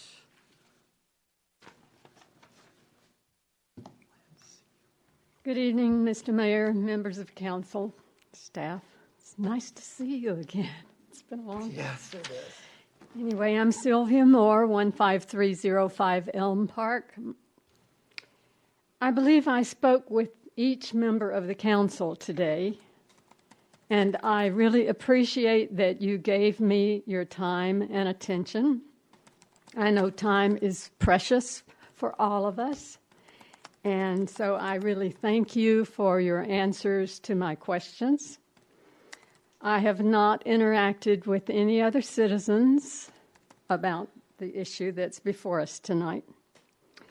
And so I will skip some of the things I was about to say about wishing I could be here every night as I used to do. But as I talked to each council member today, I discovered that the various ideas that I could come up with presented a problem for someone on council. So I want to offer still a different idea tonight, because I'm always thinking, if I'm not a part of the solution, I must be part of the problem.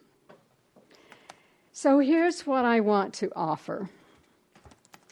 If you want to go ahead and implement this new, for us old-timers have been here almost 50 years, this new timing of electing your mayor and vice mayor, here's what I suggest you do.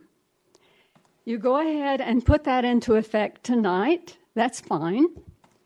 But then you elect the present mayor and present vice mayor to the positions to fill out this year's term. I think from having listened from the back row, you will find that most of the community who is represented here tonight would probably agree with me that that might solve everybody's problem. It would allow you to accomplish what you feel you need to accomplish without it appearing that it is to some political or personal advantage for you.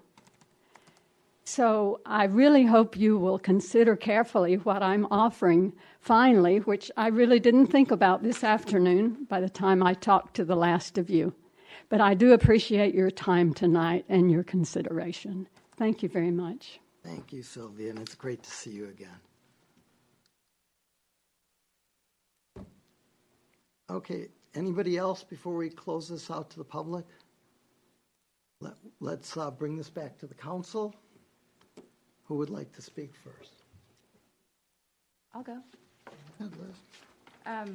First of all, I have reached out to other residents, including past mayors and council members, and we can all agree that we want what is best for Monte Sereno and what we have in our wonderful community. I want to thank those of you who came tonight for your input. For me, this is about what is best for our community, for our residents, and for our council. When I was campaigning, one of the most common concerns of our residents was transparency in our then city government. And this is what I'm trying to do now, bringing transparency to this council by making needed change. As a new council member, my perspective is based on facts. Since January 1, we have only had 2 meetings.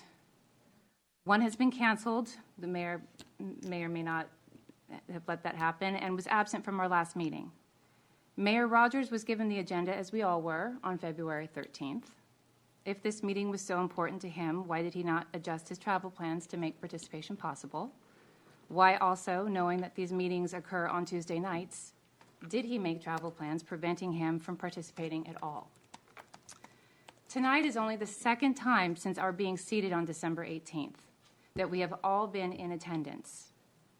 Since the Brown Act prevents us from being able to discuss issues outside of this room, it is imperative that we hold consistent meetings and that there is consistent attendance in order to be an effective elected body. In January, the new mayor appoints each council member to several commission positions after consulting with each council member. However, when this year's assignments were published in January, the bulk of the assignments went to 2 members, while 1 member was assigned nothing. This rather large oversight leads me to believe the mayor is distracted and not taking his position seriously. Our residents deserve a mayor who is 100% dedicated to leading this council, to attending every meeting, fully prepared to address the needs and concerns of our residents. As a new council member, I need a dedicated and reliable leader who will lead by positive example and run efficient and effective meetings. In the interest of improving transparency, giving this new council the opportunity to make change now, have a new beginning, is what I believe our council and community deserves. My expectation is that Mayor Rogers will continue to serve as a valued and important member of this council. Thank you. Can I respond to that? Yeah, first of all, I've missed 1 meeting since we've been here. 1 meeting, and I was on an airplane. I've got one of the best track records. Oh, I'm sorry. I've got one of the best track records of any council member in the 6 years I've been on the council, having missed 1 or 2 meetings in 6 years. You can go back and you can, Sean, I'm sure you'll go back and look at that. The other thing is you know, Liz, that the commission and reports that I did was perfect after meeting with all of you, and that the city, and Terry, you can justify this, made the mistake and changed around a bunch of the things that I did. And you know that, Liz. I did not do what you just said I did. That is a complete lie and false statement, and it really has upset me because you know as a fact that that is not what happened. Are you going to say anything, Terry? Sure, of course. As the city council knows, and I've spoken to all of them, there was a clerical error. And Andrea can actually speak to it as well. Yes, actually, what occurred is the commission and committee reports were given to a new clerical support person, and in her attempt to be efficient, she alphabetized those.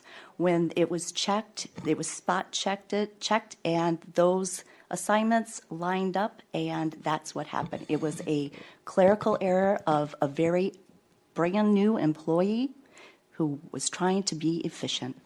And I purposely met with every council person, but with Rowena, who I tried to, sat down, asked them specifically what they wanted. I went to my office. I spent hours working on this. And then it got screwed up, and I got blamed right here from something that is absolutely false and ridiculous. That's all I want to say. Yeah, Sean? Okay.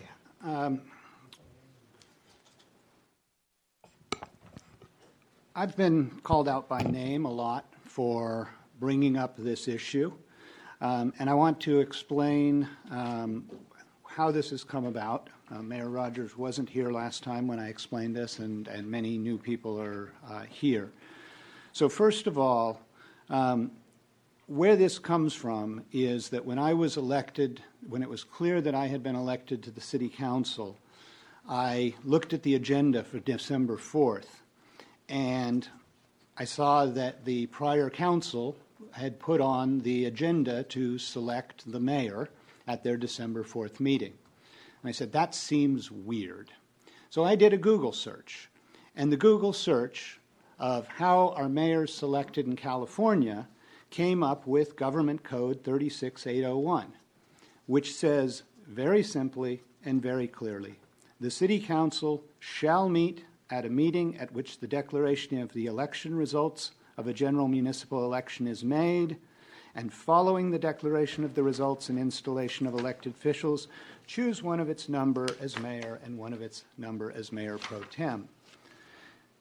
I brought this to the attention of the prior council, and apparently on the basis of their discussions with the city attorney, they determined that shall doesn't mean that something is absolutely mandatory.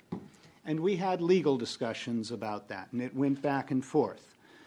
But the reality is, when state law says shall, it may be mandatory, and it may be that there's no punishment associated with not doing it that way.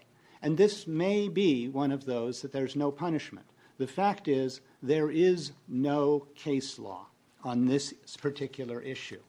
There is reference to other code sections that are somewhat similar that people can talk to by analogy, but this doesn't have a perfectly clear answer.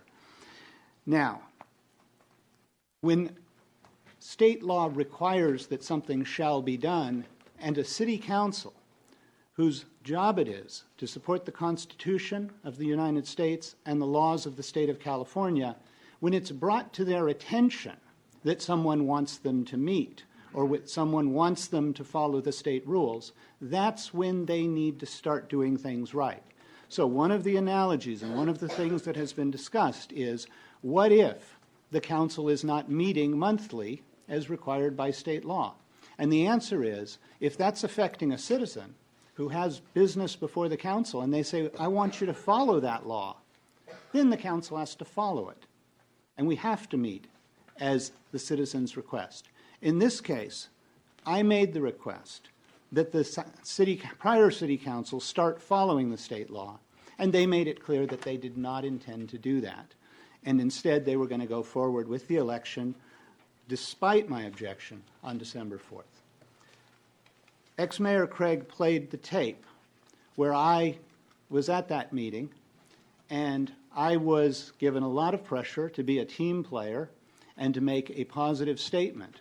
And I did. I said, you do what you want to do.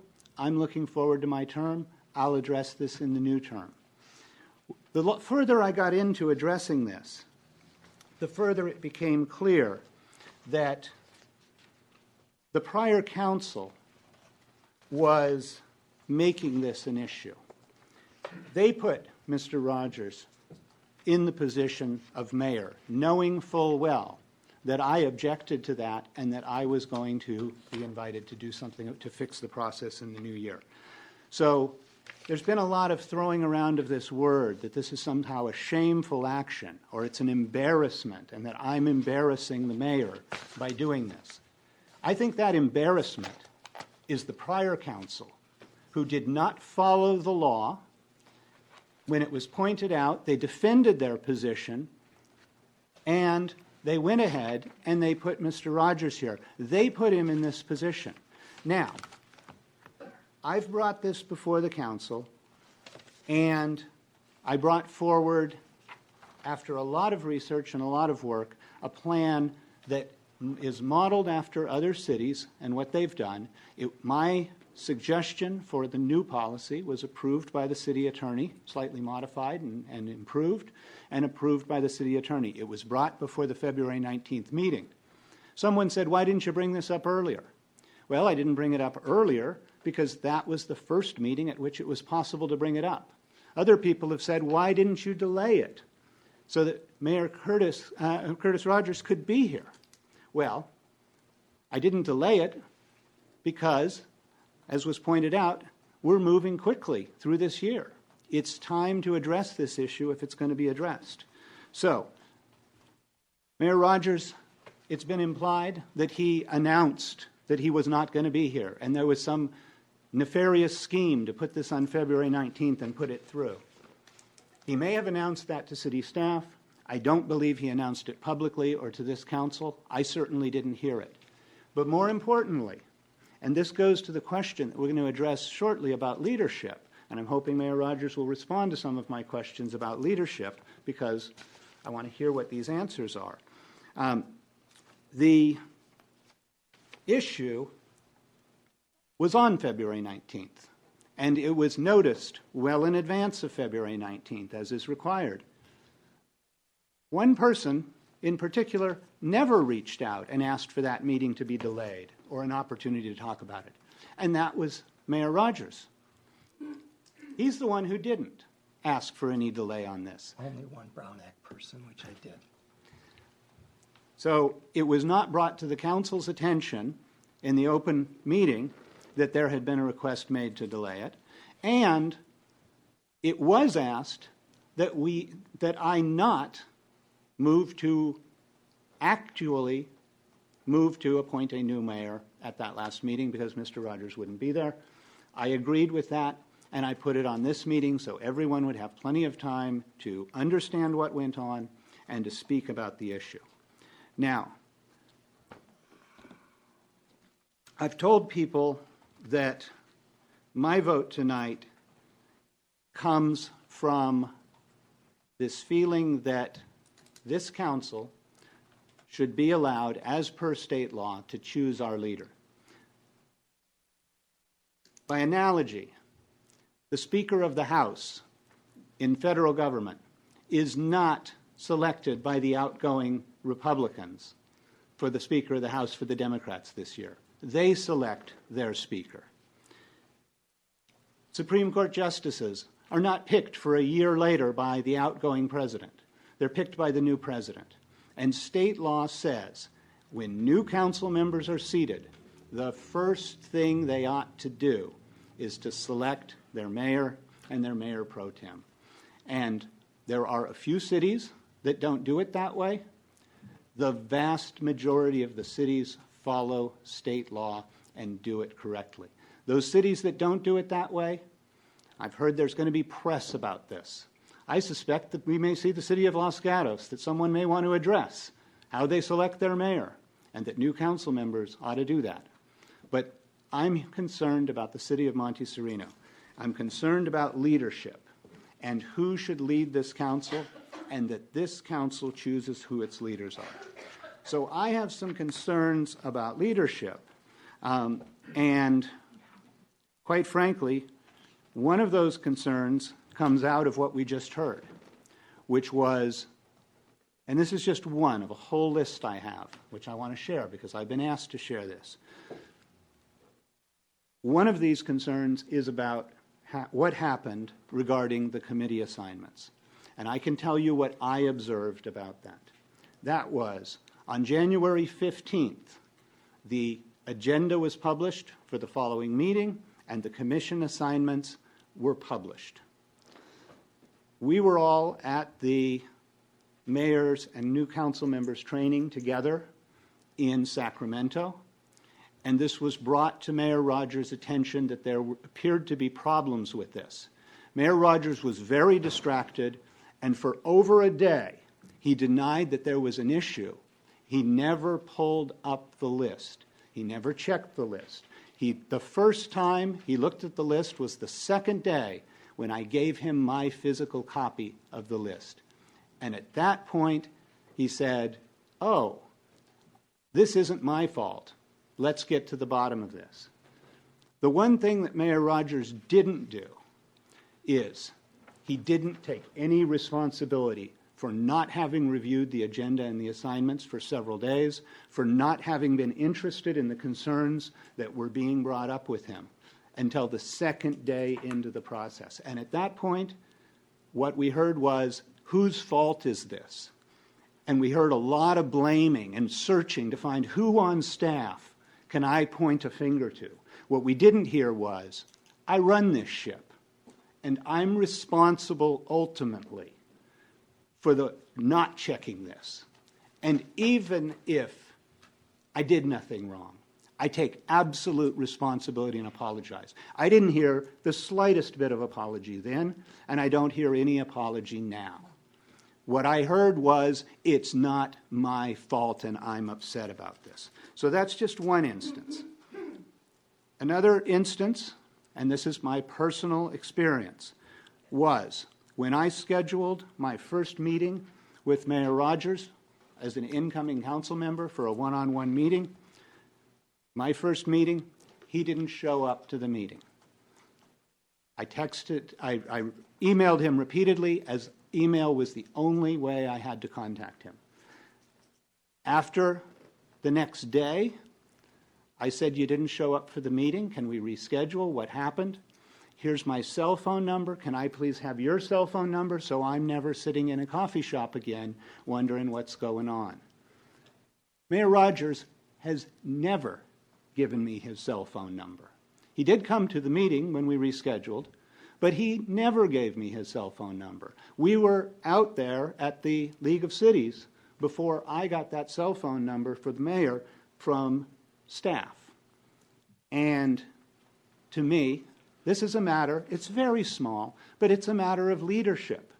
The first thing that I think a mayor should do is make himself accessible to each and every council member should things come up. So that's just one example. There's many other examples, but quite frankly, one of them boils down to attendance at the meetings and focus. We saw the mayor's post on Nextdoor, or many of us did, where he talked about his achievements 5 years ago. That's great. We hear that a lot of people here know him and like him. That's great. But I'm concerned about what happens this year, what happens next year, what happens over the next 4 years, and getting things accomplished. When the mayor doesn't come to 2 out of the first 3 meetings of the year, when he is not leading and reaching out to these council members, or at least to me, that's of concern to me. So I'm going to take those things into consideration. I want to hear about this. I am a vote to remove. I have not yet determined my vote for the replacements, but I think it's very important that we go through this process and that this council be given the opportunity to choose our leadership. And when we choose, I hope that choice will be respected. I am one vote here. There are 5 people on this council, and there's been a lot of divisiveness which has been stirred and fanned as we go through this process, accusing us of conspiracy, accusing us of shenanigans, accusing us of shameful acts.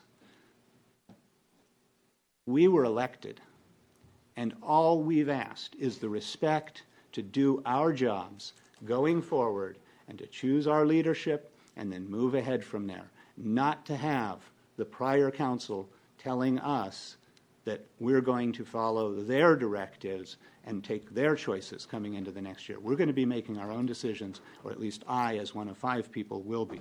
So, I appreciate it. I'd like to respond. First of all, can you guys get this straight that I've missed one meeting? One meeting, not 2, not 3, one meeting. One meeting this year, maybe one meeting last year. My record is great. You never sent me the email, Sean. I never got it. I would have been at that meeting. I've never missed a meeting in my life meeting with you guys. So that is just ridiculous. Here's what's happening. They want to get rid of me. There's a power struggle here. They are grabbing at straws. I screwed up the commission report. I spent so much time on that. I'm missing meetings. I don't miss meetings. My accomplishments, I haven't accomplished much this year because we just got started. There's no real reason to remove me from mayor except for one of these people wants to be mayor and wants to get rid of me. This is total ridiculous. And, I'm just really upset about it because it's making up excuses, grabbing for straws. I have done absolutely nothing wrong. My record on this council has been exemplary. Incredible. I've done so much for this city. I've done nothing but care about this city. And remove me, fine. Do your own thing. But it's just, this is absolutely a ridiculous thing. And your thing about people saying it was a witch hunt or whatever words you're using, that didn't come from me in my post. None of that came from me. So that came from, I posted something on Nextdoor, and many citizens wrote and said, this is a council that should not have been elected. Who are they? There's another election coming up. I've had people talk to me about recalls. I say, no, we don't need to start a recall. So it's absolutely, this is the most ridiculous thing I've ever had to endure in my entire life. I'm sorry. I'm getting very emotional because I've just done nothing but good for this city. I love this city, and to have these people disparage me is just ridiculous. Sorry. I should keep my cool here. Rowena, do you want to bring it up? That was so emotional. Can I hold off for a while? David? I'd like to hear what Rowena has to say before I pitch in. I can get pretty emotional also. I guess this is pretty upsetting for everybody. Oh, this is unbelievable. Unbelievable. I just wanted to clarify one thing on the emails that Sean's pointed out. Oh, I apologize. I just wanted to point out one thing on the emails that Sean's alluding to. He was sending those emails to me. For some reason, there was a reply box that had come in, and I was in the chain, so those emails weren't going to. I never miss meetings, so it's just another ridiculous thing. And Curtis had mentioned that Sean had not contacted me, and then I had forwarded that email to Curtis. So your emails were not being responded to because you were sending them to me. Another I need to ridiculous. use the restroom. All right, take a 2-minute break then. I need to use it too. Can I do that?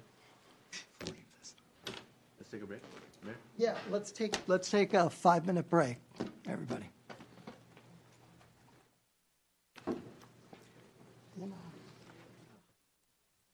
I'll talk to you later. No, I'll talk to you now.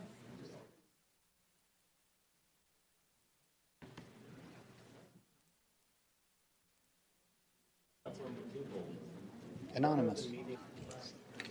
Yeah, they can turn them all off. There we go. Make sure those guys turn their mics back on. Turn your mics on, everybody. Or the button, there's a button. There you go. That was a good green idea. light will come on. Okay, we are bringing this back to the council. Javed is going to be the next speaker. Rowena said she didn't think she wanted to say anything, so Javed will be the next speaker. Thank you, Mayor. Thank you all for coming. I know it's a difficult thing, but it's really important that all of you have come, and and most of you have come to show your support to the mayor.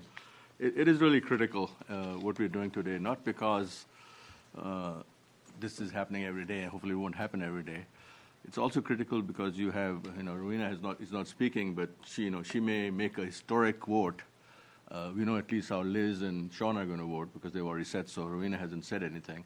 So her vote is going to be the critical one. And she'll be making history as the first vice mayor to throw out a mayor and then subsequently be elected as the mayor probably if that happens.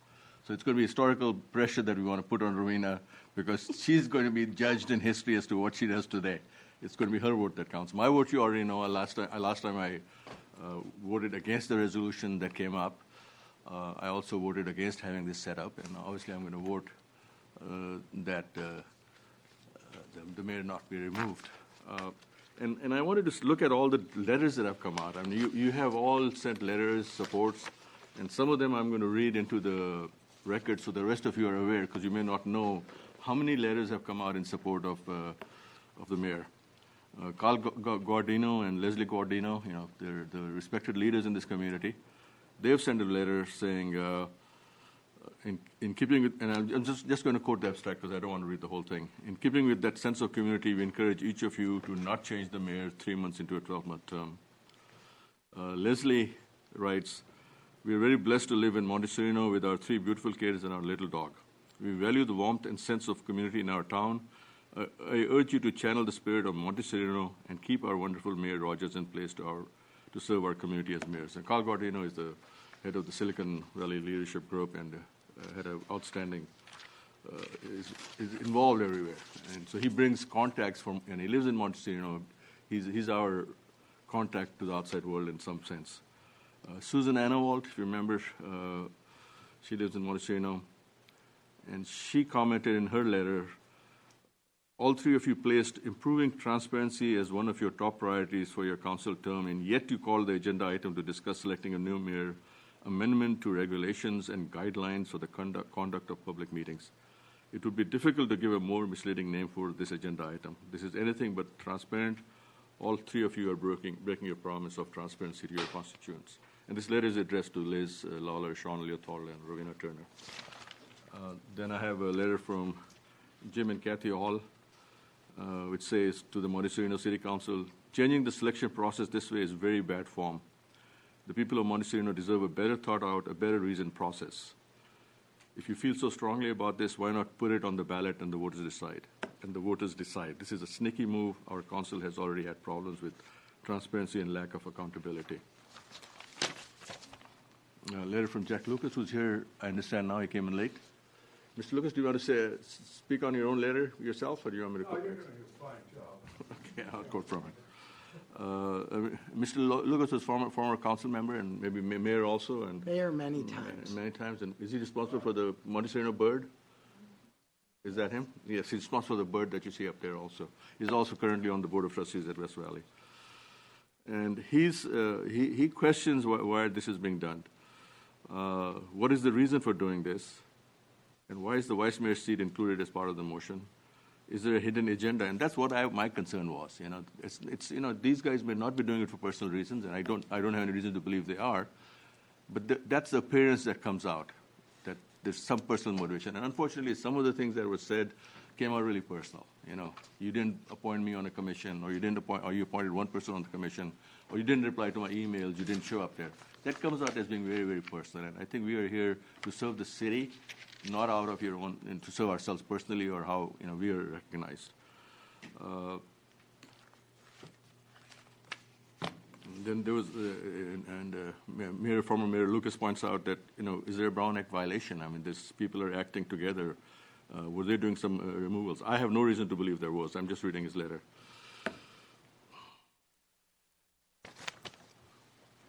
There's been an open letter to Monte Sereno council members Liz Lawler, Sean Little, and Rowena Turner. I'm sure they've seen it as part of our packet. I don't know if you received it.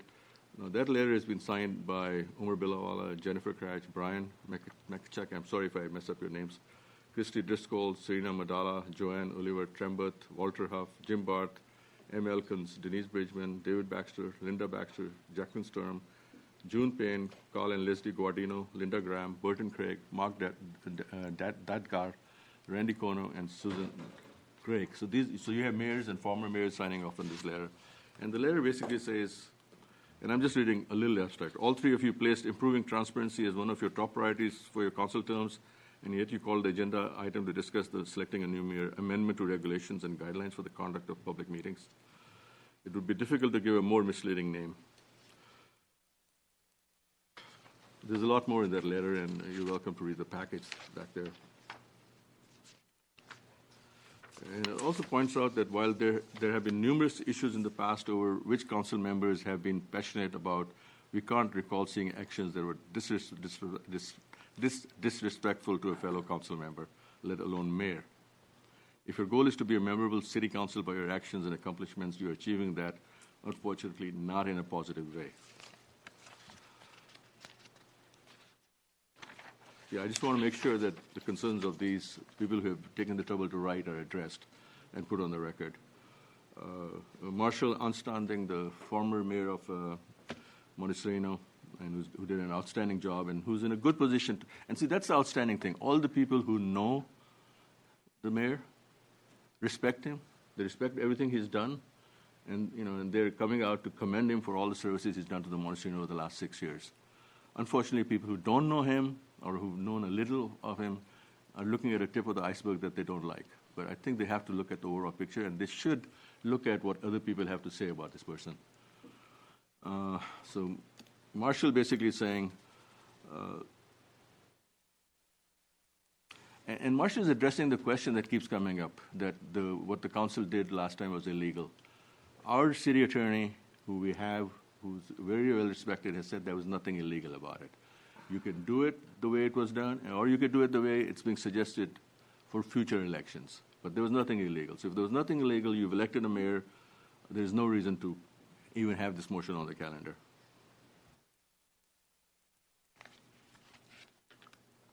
And Marshall says, your contemplated action is contrary to the spirit of our community and is simply destructive. And that's what I'm concerned about. I mean, there's going to be hard feelings. I mean, I'm taking one side, these guys are taking another side. I don't know how they feel about my reading all this stuff. We know how the mayor feels about all this. So, it's leading to that destructive spirit. Such action would split the community in a manner which is completely inappropriate, uncalled for, and highly suspicious of improper motives. Mr. Rogers has the greatest seniority among any member of the council, and his experience should be relied upon to help guide the council. And we'll be missing that. He's the mayor.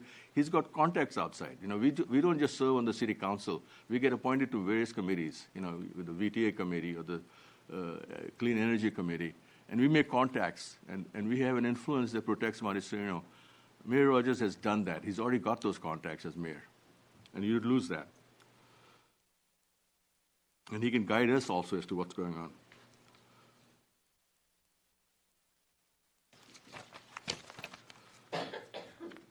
Suzanne Jackson spoke already, and so her letter is also included in here.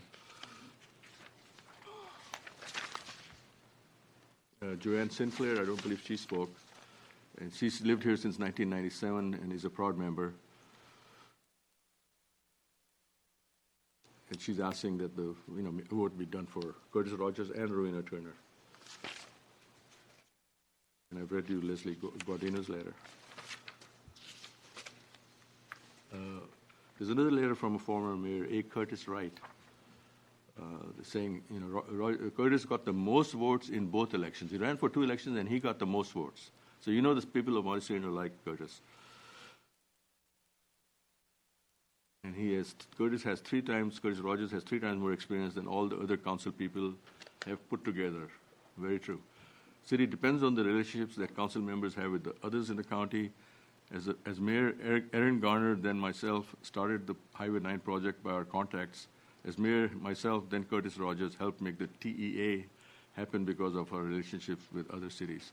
As a new member, I don't even know what TEA means. What does it stand for? Tax equity allocation, where I went in. Tax equity allocation. See, that's the experience we need. We have somebody who knows what it means. And you can't just say, okay, move on. So, that's that. I just wanted to present that so everybody had a sense of where the community stands. The other question I wanted to ask the council for the city is this resolution retroactive or is it prospective, the resolution to amend everything else? It didn't have anything in there that I saw that said it was retroactive. No, it's prospective. It's not retroactive. Okay, so resolution is not retroactive, and by taking this action now, we're trying to make something that's not retroactive. In fact, the consideration of removal of mayor and mayor pro tem was not what was voted upon last time. At the last meeting, it was simply selection of new mayor and new mayor pro tem. So the first part really was not part of today's agenda. I had argued vigorously that if that's what you're trying to do, be transparent and put it on the agenda, and that was opposed. They didn't want that section to be on it, but somehow it showed up.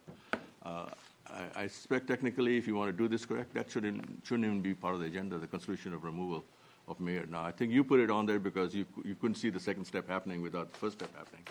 But the first step is not what this date was set for. This date was only set for selection of new mayor and new mayor pro tem. If you go back and listen to the audio, which I have, at 2 minutes and 40 seconds, it's just that motion that was made, selection of new mayor and mayor pro tem. That's true, but that's what should be on the agenda today. when looking back through the guidelines, however, the guidelines provide for the mayor to serve for a year and to be appointed in December. And so since this potential action would vary from that, it seemed appropriate to actually remove the mayor and mayor pro tem first. I understand what you're doing, but it's not on the agenda. It was not put on the only thing that we voted on last time was to put on the agenda selection, not the removal. Correct. I'll leave that up to you, and I think maybe that's something we need to consider. Because we never put on the agenda, and I think we argued about it. I argued about it because I wanted it to be transparency. So in a way, you've got some transparency by it being on the agenda, and I think I'd leave it to Mayor Rogers whether he wants to consider that this action should be taken right now or not, because technically, the only thing that should be on the agenda is selection of new mayor and new mayor pro tem, which would be nonsense because you couldn't do that without removing the mayor. But the removal part was not what was voted on last time. But I'll leave that up to you as to how you want to handle that. Okay, let me. Also, the previous council that, people say the previous council did something and we don't like it, we want to do it our way. Rowena was on that council, Curtis was on that council. Both of them voted for Mayor Rogers to be the mayor. So you already had 2 votes there. This council, I'm voting for Mayor Rogers. So we've got 3 votes already. So I don't know what the necessity is of redoing this whole thing when Rowena had previously already committed and voted for mayor at that time. And I know Curtis is not going to change his vote as to who should be mayor. Contemplating. Okay. Not really.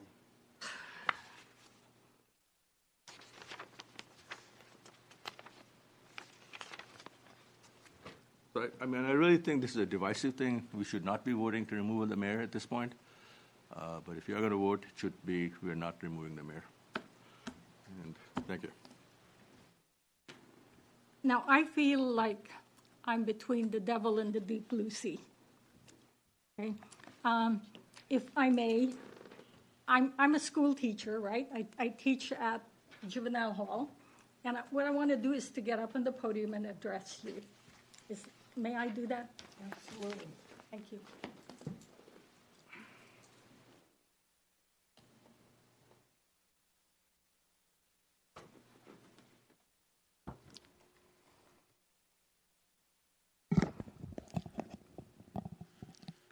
Mayor Rogers, what I'm about to say is very difficult. I want to address you as the mayor, as your fellow council member, and most importantly, as a colleague that has witnessed incidents that have, in my opinion, compromised your current position as mayor since the new council was seated in December 18, 2.5 months ago. A mayor's important priorities are to serve in the interests of our constituents and to deal with the issues and problems that confront our cities. Since the beginning of the year, I have seen several things that I want to bring up. One, we talked about what happens when you're not around. As vice mayor or mayor pro tem who acts on your behalf, I need you to consult with me prior to your absences, rather than simply alerting city staff and leaving without providing me with your input so I can be effective as a chair. I need to know the pressing issues, right? What you have on your plate, and to cover for you when committee meetings when you're not around. For example, a couple of weeks ago, you weren't around, and they had the West Valley Mayor's meeting. I'm your alternate for that. You never told me that you were going to be not going to be around. I got a call from that committee saying, "What happened? You were the alternate. Why didn't you go?"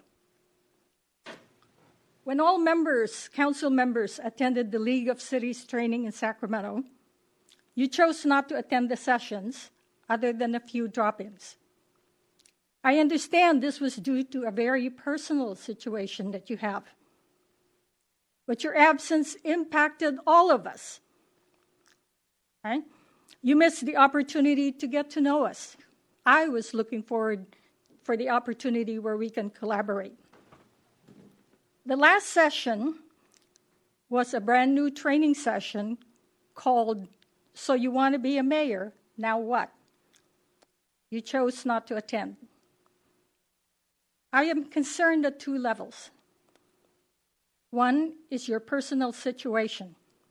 Your personal situation is impacting your ability to carry out your responsibility as mayor of our city. The second, under the circumstances, I believe you should have canceled reservations rather than allowing the city to pick up the cost of training, the meals, the hotels, since you chose not to attend various sessions. This is not a responsible use of city funds. My next concern has to do with your behavior towards me and other council members. We all talked about the committee assignments.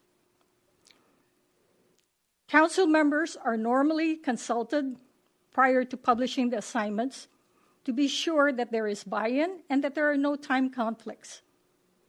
I was surprised to find that I had been removed from all my current assignments, that you had 6 committees. Councilmember Elahi had 6 committees. Councilmember Luthold had 3. Councilmember Lawler had 2. And this was all published online, that I had no committee assignments. Evidently, you made decisions about assignments without consulting me or collaborating with some of our council members. I believe that this is an outrageous, lopsided set of assignments that were made without my input. When I saw you at the training, you were checking it at the hotel, I asked you, "Hey, why did you take me away? Why did you take all my previous committees away?" And you blurted out, "Because I don't want you to be the next mayor, because you will make me look bad." I was shocked. It is my conviction that a mayor should put loyalty to public interests above personal animosities. You did not.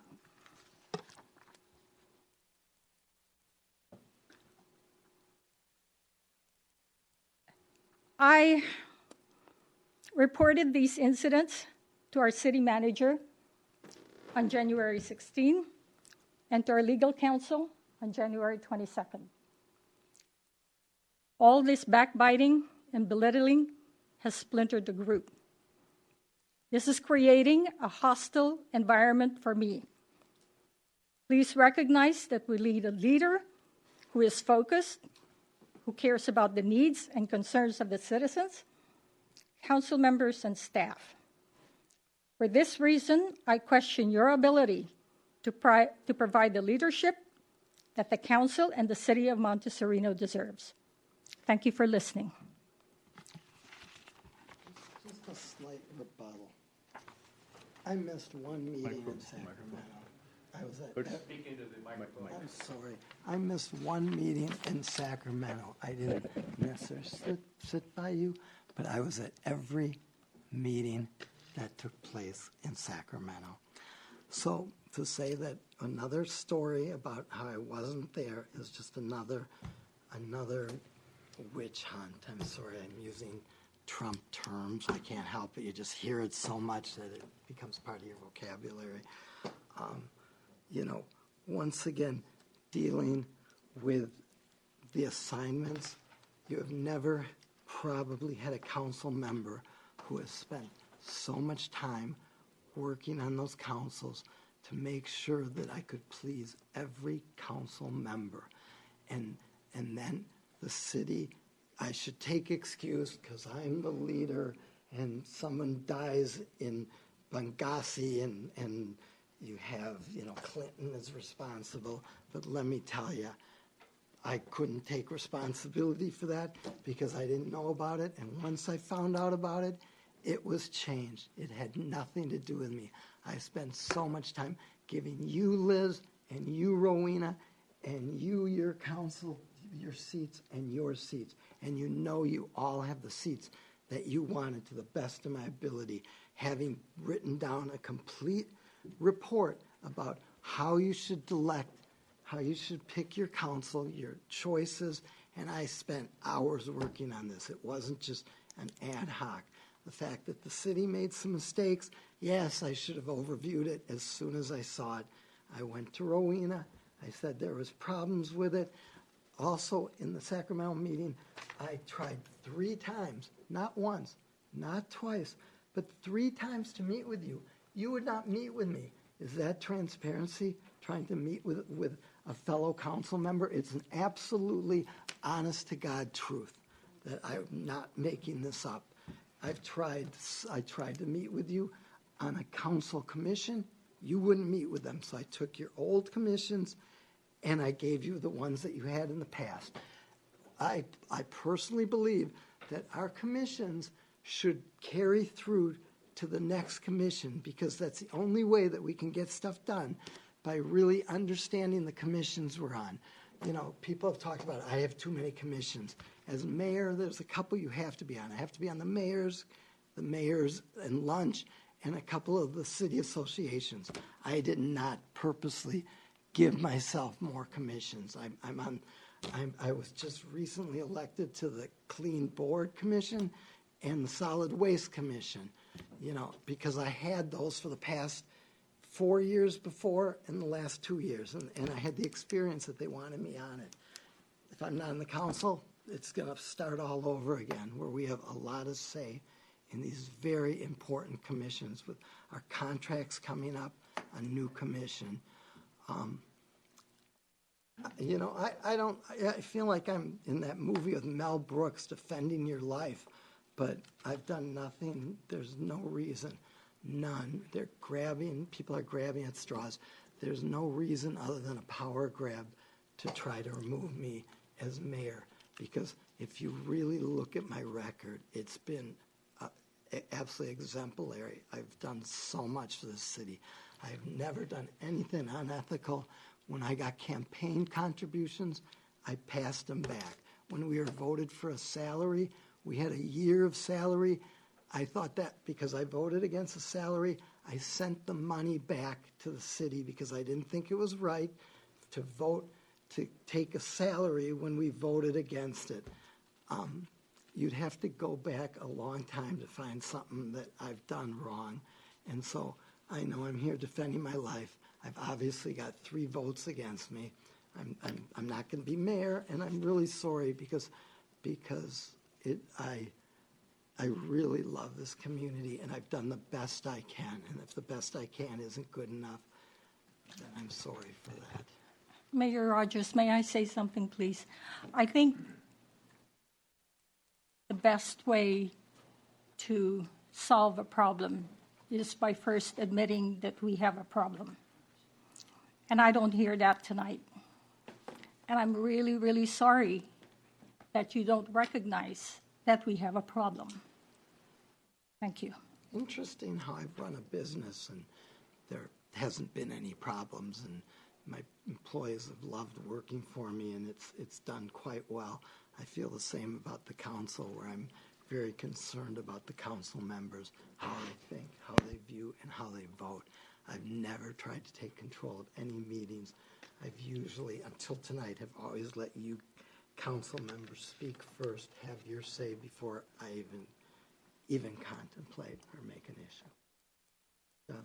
Yeah, I just want to comment. I mean, all the things that have been brought up, none of them rise to the level of where you remove a mayor.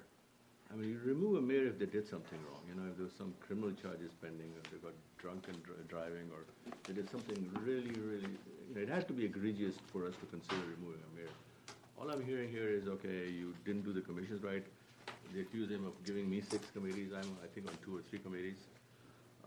They accuse him of not attending some classes up in the city, and he's been around for 6 years. He's already attended, I don't know how many of those. A ton. He's already attended a ton of those. If he doesn't want to go to a class because he's already attended that class 3 times, they accuse him of, what else do they accuse him of? Of appointing, of messing about the committees, for not showing up for 2 meetings. The committee issue is just ridiculous. The things that you are accusing the mayor do not meet the threshold of removing a mayor. They just simply do not. And if it is more that, okay, and again, it comes back to personal. You did not talk to me. You didn't reply to my email. You didn't show up at a meeting. It really is personal, and it should not be. I mean, it shouldn't be that standard. I mean, now I'm afraid to tell you when I'm going to go on vacation, because you might make a vote on something saying, okay, he's out. Let's go ahead and see what we can do with him. Remove all his committee assignments. This is not the way to go. This is just not the way to go. It's wrong. Do not do it. And Rowena, you as the vice mayor really have a responsibility. I know what you're saying, but the accusations you made do not rise to the level of removing a mayor, and especially if you're the one who gets the benefit out of it by becoming a mayor, then it would be totally inappropriate. May I? Yes, you may. I want to address this issue of removing a mayor, because this is really a lot of the heart of the problem, which is, if this council had had the opportunity, as we were supposed to, under the normal procedures defined by the state, if we had voted for Mayor Rogers, I'm quite certain that we would be following that decision, and we might not be talking about this very weighty term of removal. We were not given that opportunity to choose who our leader is, and now we're being put in the position of saying you have to remove first before you pick who your leader is. If we picked our leader, we would have the leader we picked. It might well have been Mr. Rogers, and it might be, but it wasn't given to us. It was taken away from us by the procedures that were previously in place. I would never be in the position of asking to impose on the future council, after I'm no longer elected, who should be their leader. I wouldn't do that. Now, that's how we got here. So we have this weighted term of removal, and we're being told, does this rise to the level? I think what I'm asking for is that we simply get the chance to choose the way we should have done originally. It wasn't done that way. People have expressed they want to make that choice, and we're here today to do that. So I'd like to move to go ahead and remove the mayor and vice mayor at this time.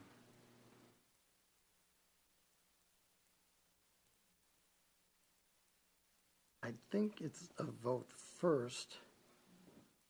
How does that work? That's right? Okay.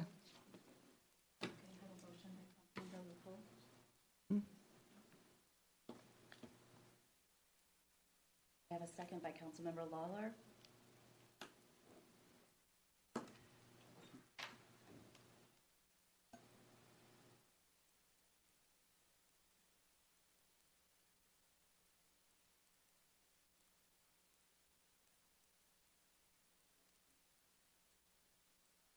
I don't. Thompson. Votes in. 2 votes in. I'll take a roll call vote. Councilmember Elahi? No. Councilmember Lawler? Yes. Councilmember Luthold, Yes. Councilmember Turner, Yes. record that, and Mayor Rogers. No. Okay, so all the votes are in.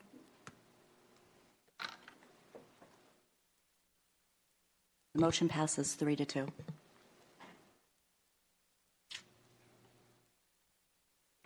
Let's just go to the vote for the new mayor. So under the new process, first I'll call for nominations, and then we'll vote on each nominated person in reverse order of how the nominations were made. So are there nominations for mayor? I'd like to go ahead and nominate Ms. Turner for mayor. Any other nominations?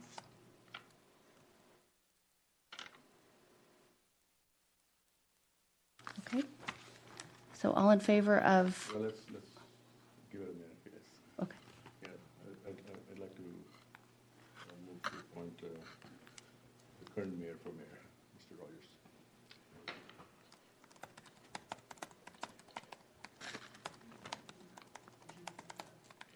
Can you repeat it? I couldn't hear you. I move to nominate Mr. Rogers for mayor. I don't see why not. It would be up to the council What's the question? if the public can speak. I'm happy to have the public speak. Who would like to speak?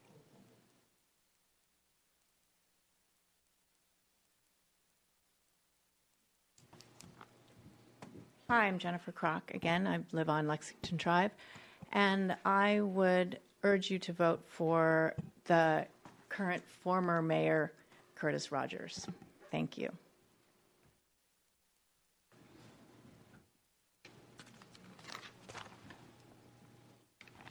Your name? Burton Craig. And I'm very sorry about how this has gotten to this point. It sounds like that the council has gotten off on the wrong foot with the mayor, and I have seen other councils have even worse relationships with their mayors, but they've always been able to fix it. They've always been able to straighten it out, and they've always been able to be a very productive council. As you've heard a number of people state, as I've stated, and as a number of letters have stated, Mayor Rogers has done a really good job for us. He's done a great job for us. He's been exemplary. A lot of the things that I've heard tonight, I have never experienced. And I really find it out of character that this has happened for Mayor Rogers. And I would hope that the council would continue to follow the rotation and the tradition that we've followed.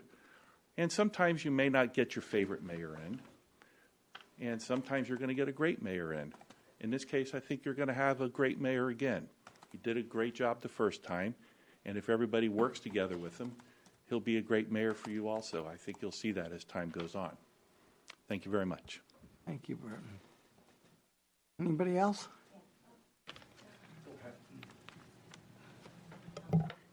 I'm shorter. Susanna Craig, Vineland Avenue. So I had the opportunity during the break to talk to Ms. Lawler, who apparently she's never missed a meeting in her life because she's a stay-at-home mom. Interesting. Surprised with Ms. Turner a little bit, but not. Apparently personal issues, as well as the fact that people make jokes, she can't handle. So I'm really concerned about her being in the council. So I would say that we should consider a recall for both Liz Lawler, Rowena Turner, and of course, Sean Lewenthal. Mr. Lewenthal, I've known you for years. So out of character what you've done. You use the law to favor what you want. Extremely disappointing that we've come to this situation, that we put our city in this situation. Not what I expected from you at all. Thank you. Thank you, Susanna.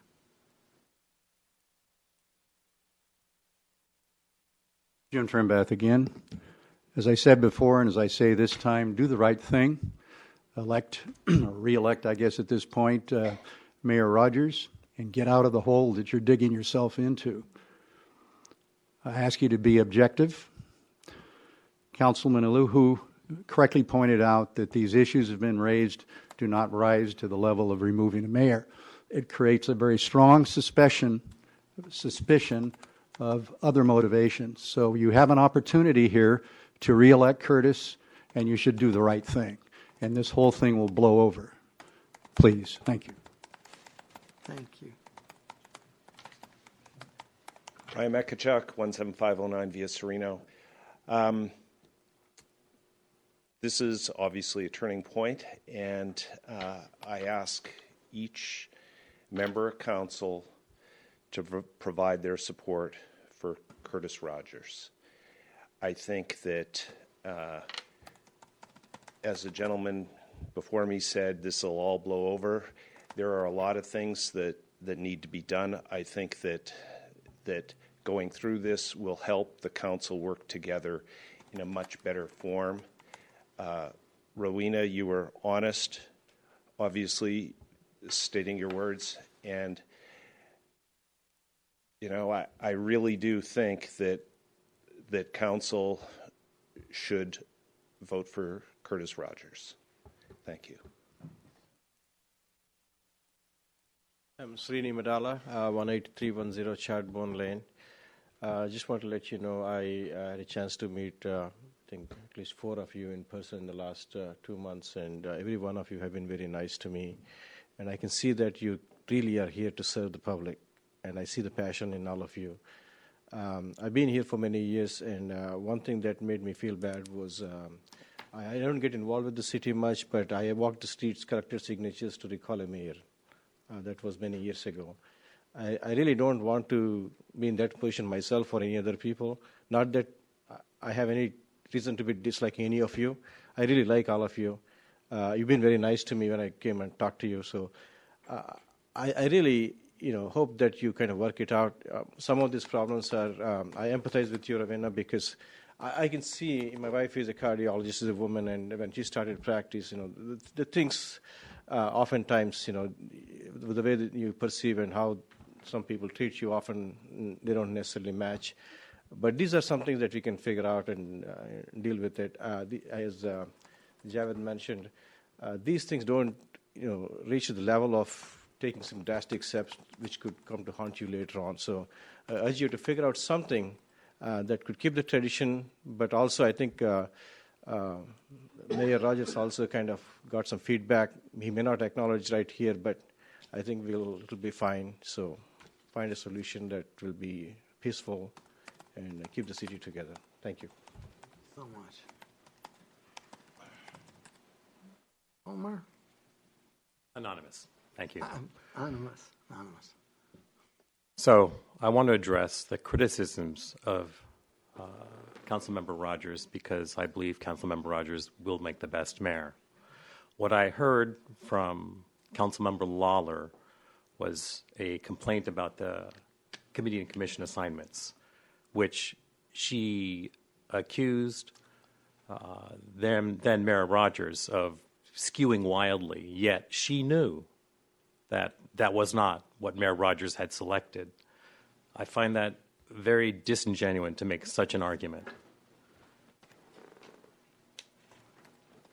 If I recall correctly, Councilmember Leutold had 3 complaints.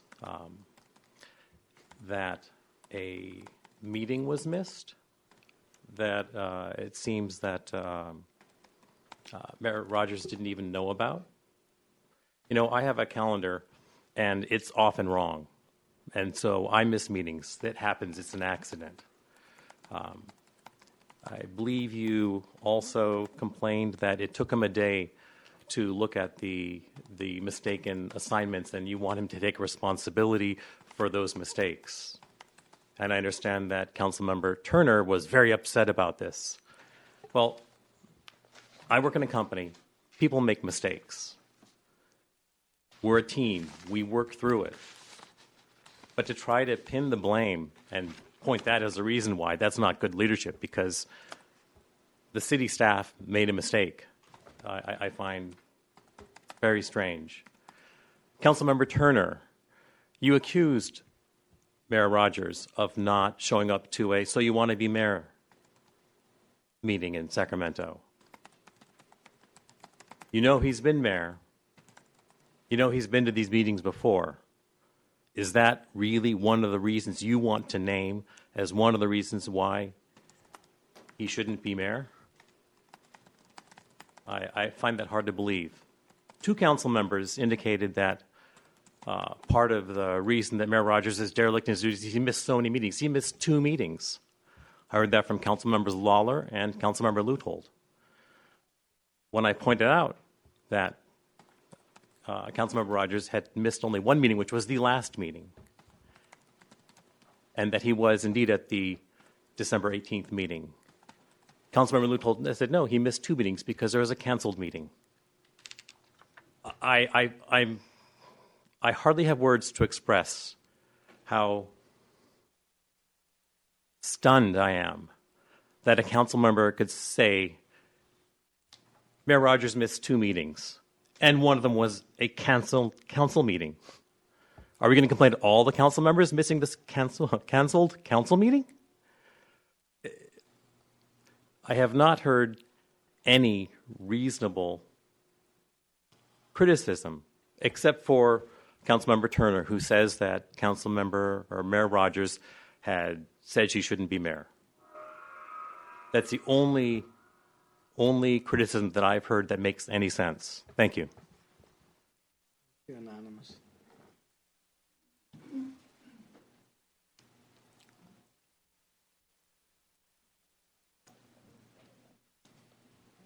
I'm Philippa Alves. I didn't know we were going to get an opportunity to speak again, but thank you all. I've heard all the testimony. I do know that whoever sits in the mayor's seat is going to be held responsible for any mistakes that are made. Because after all, the mayor is the last person to take responsibility.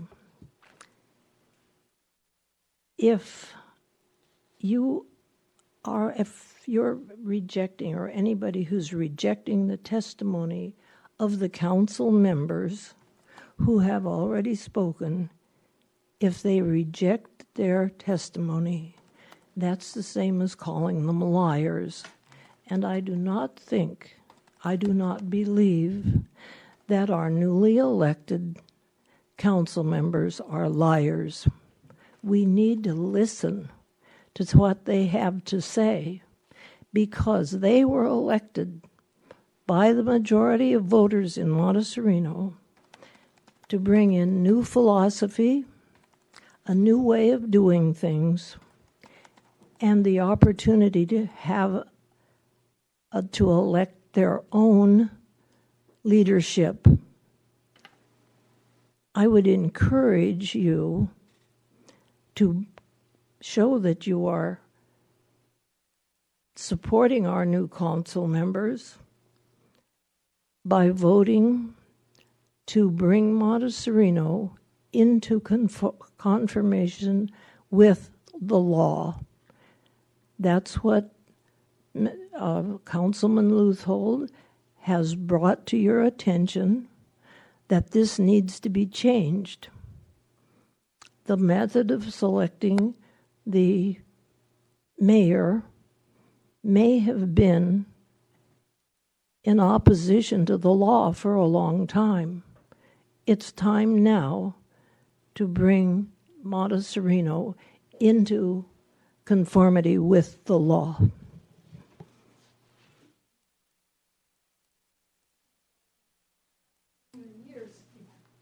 Sylvia Moore again.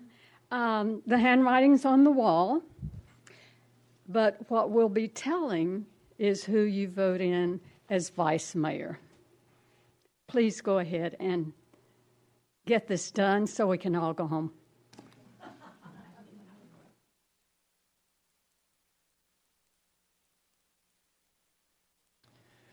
Ed Turner, 15232 Stratford Court.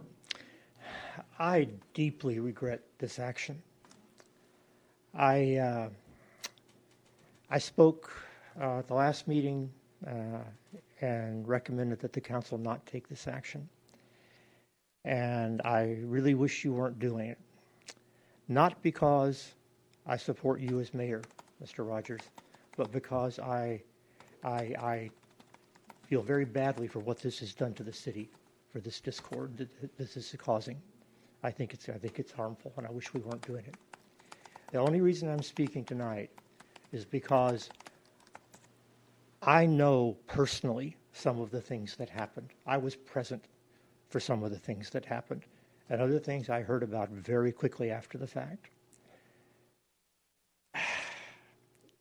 And I'm sorry, Curtis. While I would vote for you for the good of the city, I know that you're not telling the truth tonight, and I don't think you should be mayor. So I'd like to ask you what truth I'm not telling.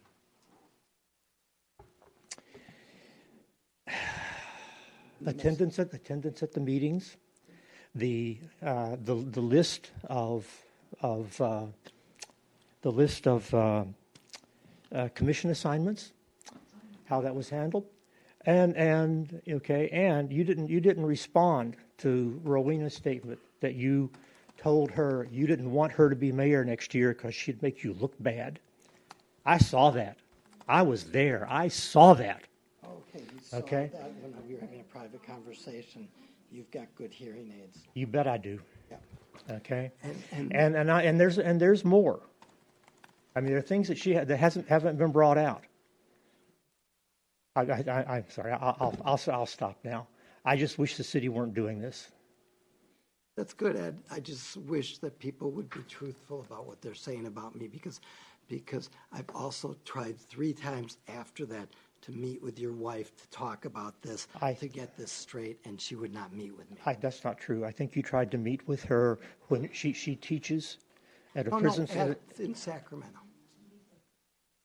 That, on my honor, absolutely not making this up. I'm the most. I wrote the code of ethics for the city. I gave back all my contributions to people because I didn't want to be beholden to anybody. To call me a liar is just unquestionable because it's just not the case. Leave it at that. I stand by what I said. I saw it. And I stand by what I say. And by everybody that knows me and has been on the council and has worked with me. Okay?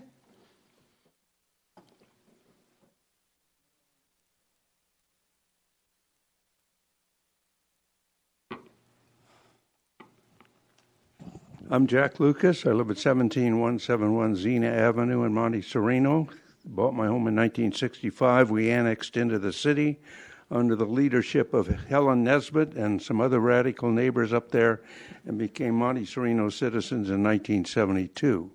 I sat in your seat for 5 terms, 5 years. I was mayor when we bought the sign, and I'm so pleased that the duct tape is holding up. It sometimes loses its stickiness, but don't worry. On a serious note, as I sat there, I thought, if I were there and those charges were filed at me that I heard from the council members, rather than deny them, I would want to sit down with someone and work through them, do something to make me a better mayor. And if I'm a better mayor, maybe I can finish my term in office. That's just something to think about. There are going to be a lot of unhappy citizens if we have a new mayor, but the city will survive. It has. All mayors behave differently. In my 20 years in city council and 16 years on the West Valley Mission Community College Board of Trustees, I've met some weird council members and some strange trustees, but life goes on. But what my recommendation would be is that you retain Mayor Rogers. You get an ad hoc committee. You appoint the mayor appoints an ad hoc committee. What this committee's assignment would be to, well, first of all, the makeup of the committee would have to be only 1 council member, because 3 would be a quorum. and Mr. Rogers would be part of the, it wouldn't be a member of the committee, but he would be in the committee meetings. And what this committee should do is take a good look. Okay, back to the makeup of the committee. One council member, one staff member, one member from the community. You sit down with Mr. Rogers and you get all those charges that you heard of failure to show. There were some very strong charges there. If I were sitting there, I'd grab the first person and say, hey, let's work through this. But anyway, you sit down, you set a schedule with the mayor, and you work through those charges, and you come together as a team, hopefully, to change Mr. Rogers' alleged behavior that you do not approve of. Then maybe in 3 months, come back. This is called buying some time, but you come back in 3 months, and then you have an evaluation of your mayor, and then if there has been no improvement in the committee, well, the committee would bring recommendations to the council. Oops, I'm out of time. Thanks, Andrea. You've changed the tune. It used to be a bell. You come back 3 months and you evaluate the mayor again, and if there's been no change in your eyes, then you start the process over again. So that's just for what it's worth, just some idle thoughts from a pattering mind and a former mayor, and thank you for what all of you do for the city of Monte Sereno. I'm proud to live here, and if I can ever be of any assistance, you've got my address. Thank you.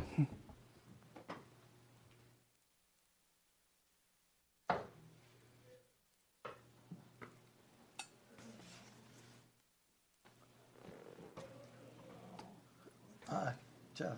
Can I make another comment? Yeah, sure. Okay. Absolutely. This is too important. I like Mayor Lucas's suggestion. I mean, I think there's two ways to go. I mean, when you run into, sorry, I like Mayor Lucas's suggestion. I mean, there's two ways to go. Is my pulled off? What am I doing here? It's just turned off. Oh, it's turned off. So the repeating it, I like Mayor Lucas's suggestion. There's two ways to go. When you're confronted with a problem, and his suggestion is find a solution. And the solution isn't just to eliminate the problem, but to work with it. I think what you guys have done, Sean, Rowena, and Liz, is you highlight a problem that you see as a problem. Whether Mayor Rogers is there yet or not is a different issue. And Mayor Lucas was suggesting that we set up a committee who sits down and works with him and figures out a better way to do it. If we can accomplish that, we will make this city council a really powerful institution. We'll all be working together. We'll all be working, taking care of each other. We'll be working to, if somebody has a weakness, we'll be working to, help them get over their weakness, rather than have a. So that's one thing. I think that's an excellent suggestion. The second thing is, it was important to, Sean at least, that we as the new city council get to vote on the selection of the new mayor. We're doing that now. So that concern has been met. We are, as a new city council, going to be now voting for a new mayor. So the right thing to do is that concern has been met, elect Curtis as the mayor, and then let's set up an ad hoc committee, sit down and talk to him, see what needs to be done to improve it. And between all of us, if there's some issues that need to be taken care of, if somebody has too many committees, too many commissions, wants to be on a different committee, or whatever else is coming up, let's do that, and we'll make a better city council. We'll be moving forward. I don't want to hear this recall stuff going on. I mean, that's just going to be ridiculous. Who's going to be paying for that? The city doesn't have that much money to be spending on recalls and everything else, but we don't want to go there. So I would really urge you guys, now that you have the power to vote on the mayor, vote it the right way. Vote it the way that will make the city a better city. Can I say one more thing? Sure. I think Jim Trembath, again, I think Jack Lucas came up with a very good suggestion. That would give you an opportunity to work things out. If they don't work out, then you take the action and designate a new mayor. I'm a retired judge and mediator. I'll volunteer my services free to sit and work with you to go through all of the problems to try to resolve it so you can have a harmonious council. Thank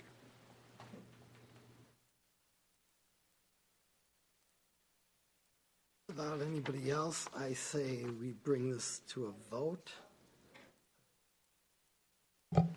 So under the new guidelines, we take the nominations in reverse order.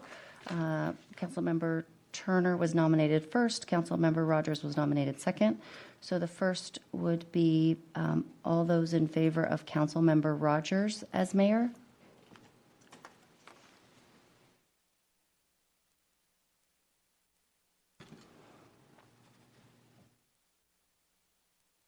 Or we're going to do this on here. That's what I'm going to do.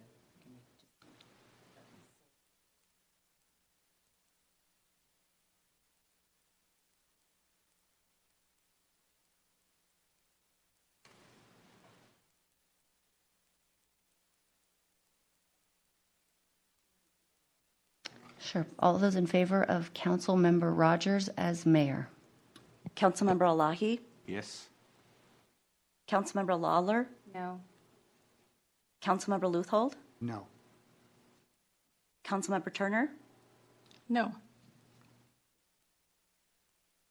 Councilmember Rogers. Insignificant, but yes. That nomination fails. The next would be nomination of Councilmember Turner as mayor.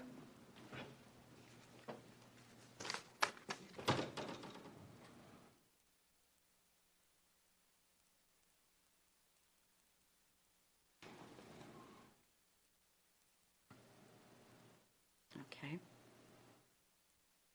Councilmember Elahi, No. Councilmember Lawler, Yes. Councilmember Luthold, Yes. Councilmember Turner, Yes. Councilmember Rogers. No. So that motion passes. Councilmember Turner is now mayor. We'll repeat the same process for vice mayor, Mayor Pro Tem. Mayor Turner, would you like to lead that, or would you like me to do it? You go ahead. I don't have the. So it would be the same process. Anyone can make a nomination for Mayor Pro Tem, and we will vote in reverse order. Are there any nominations? I nominate Javid. I'm going to withdraw that. I don't want to be vice mayor. Thank you.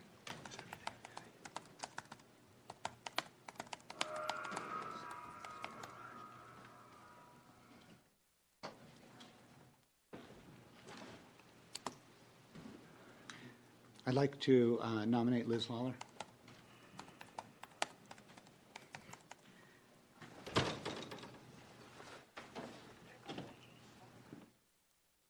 Are there any other nominations?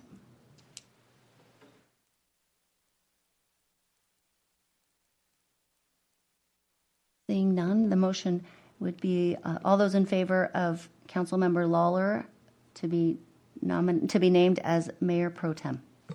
Do you want me to roll call? Yes, please. Councilmember Elahi, Yes. Councilmember Lawler, Yes. Councilmember Rogers, No. Mayor Turner. Yes. The motion passes 3-2. Before everybody leaves, I'd like to make a speech. My last thing is sort of mayor. Is that okay? Okay. I'd like to thank the 3 council members who voted me out as mayor. First, thank you for creating another blight on our city, as it wasn't enough that our reputation is living with the pageant fence litigation and the bah humbug Christmas tree decoration fiasco that got us on the Jimmy Kimmel Live. Now we will be the city that removed a city mayor without cause. Second, thank you for showing me how it would be working with this council when Burton Craig was not voted onto the Safe Street Commission, despite him being one of the founders and champions of the cause. That was shameful. Third, thank you for publicly humiliating and disgracing me for no reason other than your own political gains. As if we don't have enough divisiveness in our nation, you've now brought it right back to our community. Now, a couple of sincere thank yous. I want to thank the wonderful citizens of the community that twice voted me as the leading candidate. I really appreciate you guys so much. I am fortunate to have served the city and have met so many of you, made some friends along the way. I'm very proud of what I was able to do and accomplish during my term as council member and mayor. I want to thank the city staff. You are so very good at your jobs, and I particularly want to call out our city attorney and city clerk, Kirsten and Andrea. You both are absolutely awesome, and the city would not be the same without you. Lastly, I want to thank the 3 members of the council causing me to resign. Yes, I am resigning. It's obvious I won't be able to accomplish my goals and objectives for the city by working with you, and I also believe you're not good for the city, and you want me out, so it's easy to resign. I will leave here both frustrated and humiliated, but will definitely be able to hold my head up, knowing my experience and track record has been nothing short of exemplary. Again, thank you all. I'm no longer on this council. I walk away. I brush my hands of this divisiveness. Thank you.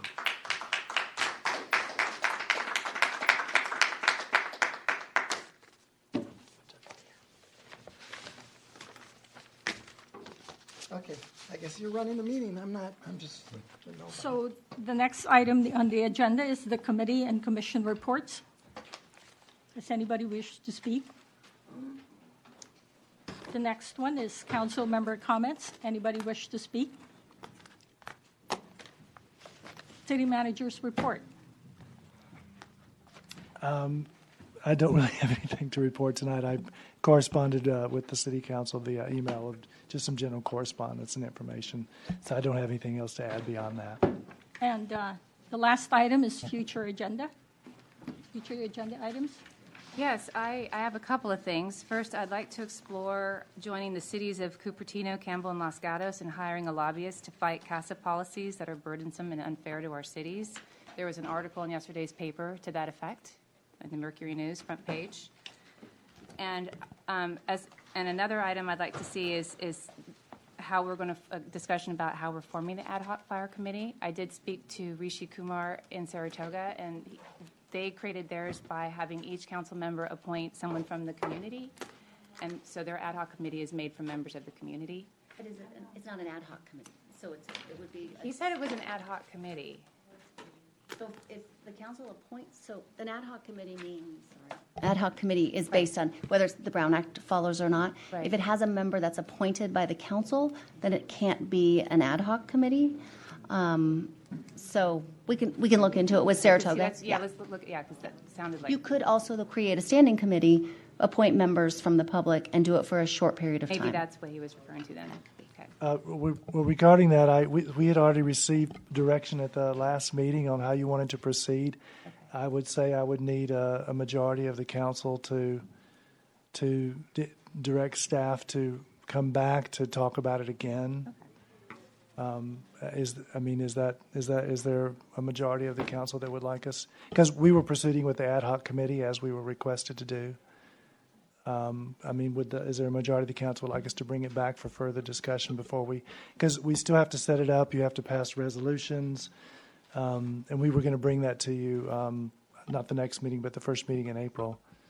Okay. No, I think maybe we can just do a little research on what they've done first, just so that we're covering all bases. The question would be, we were moving forward with an ad hoc committee, mm-hmm. which would have had two council people on it, based on your direction. If there's a majority of the council that would like us to revisit the makeup and how we're proceeding with it, we certainly can do that. But it would require us to come back to you again to talk about it again and then get your decision and then move forward with formalizing it. Okay. Would you like for us to do that? I would like to explore as many opportunities as we can on various ways to create this standing committee. Okay, well, we would need a majority of the council to indicate that they would like us to bring it back to talk about it more. Should we do a straw poll to see if... Sure. Is there a majority of the council that would like us to Just to remind you, we at the last meeting we received direction to proceed with the ad hoc committee, which would have been 2 council people, and staff was going to bring those documents, the resolution, and any other information that you may need, and including the charge of the ad hoc committee to you for adoption and through a resolution. But if there's a desire to talk about other options, we certainly can bring it back, but I would need a majority to indicate that. Okay. Yeah. I guess where I would be looking at this is simply not necessarily to change direction at all, but to find out if there is another direction going on, for example, in Saratoga, to learn more about that and maybe just report back to us at the next meeting whether there looks like a different configuration that perhaps we would want to consider instead of going forward with the ad hoc. Maybe that's just part of the staff report as we move forward on ad hoc, to keep in mind educating us about what those alternatives are. Right. Sure. How about we do it that way? We'll bring it back as we were originally directed, and we could certainly add in what you mentioned, Saratoga, what they were doing.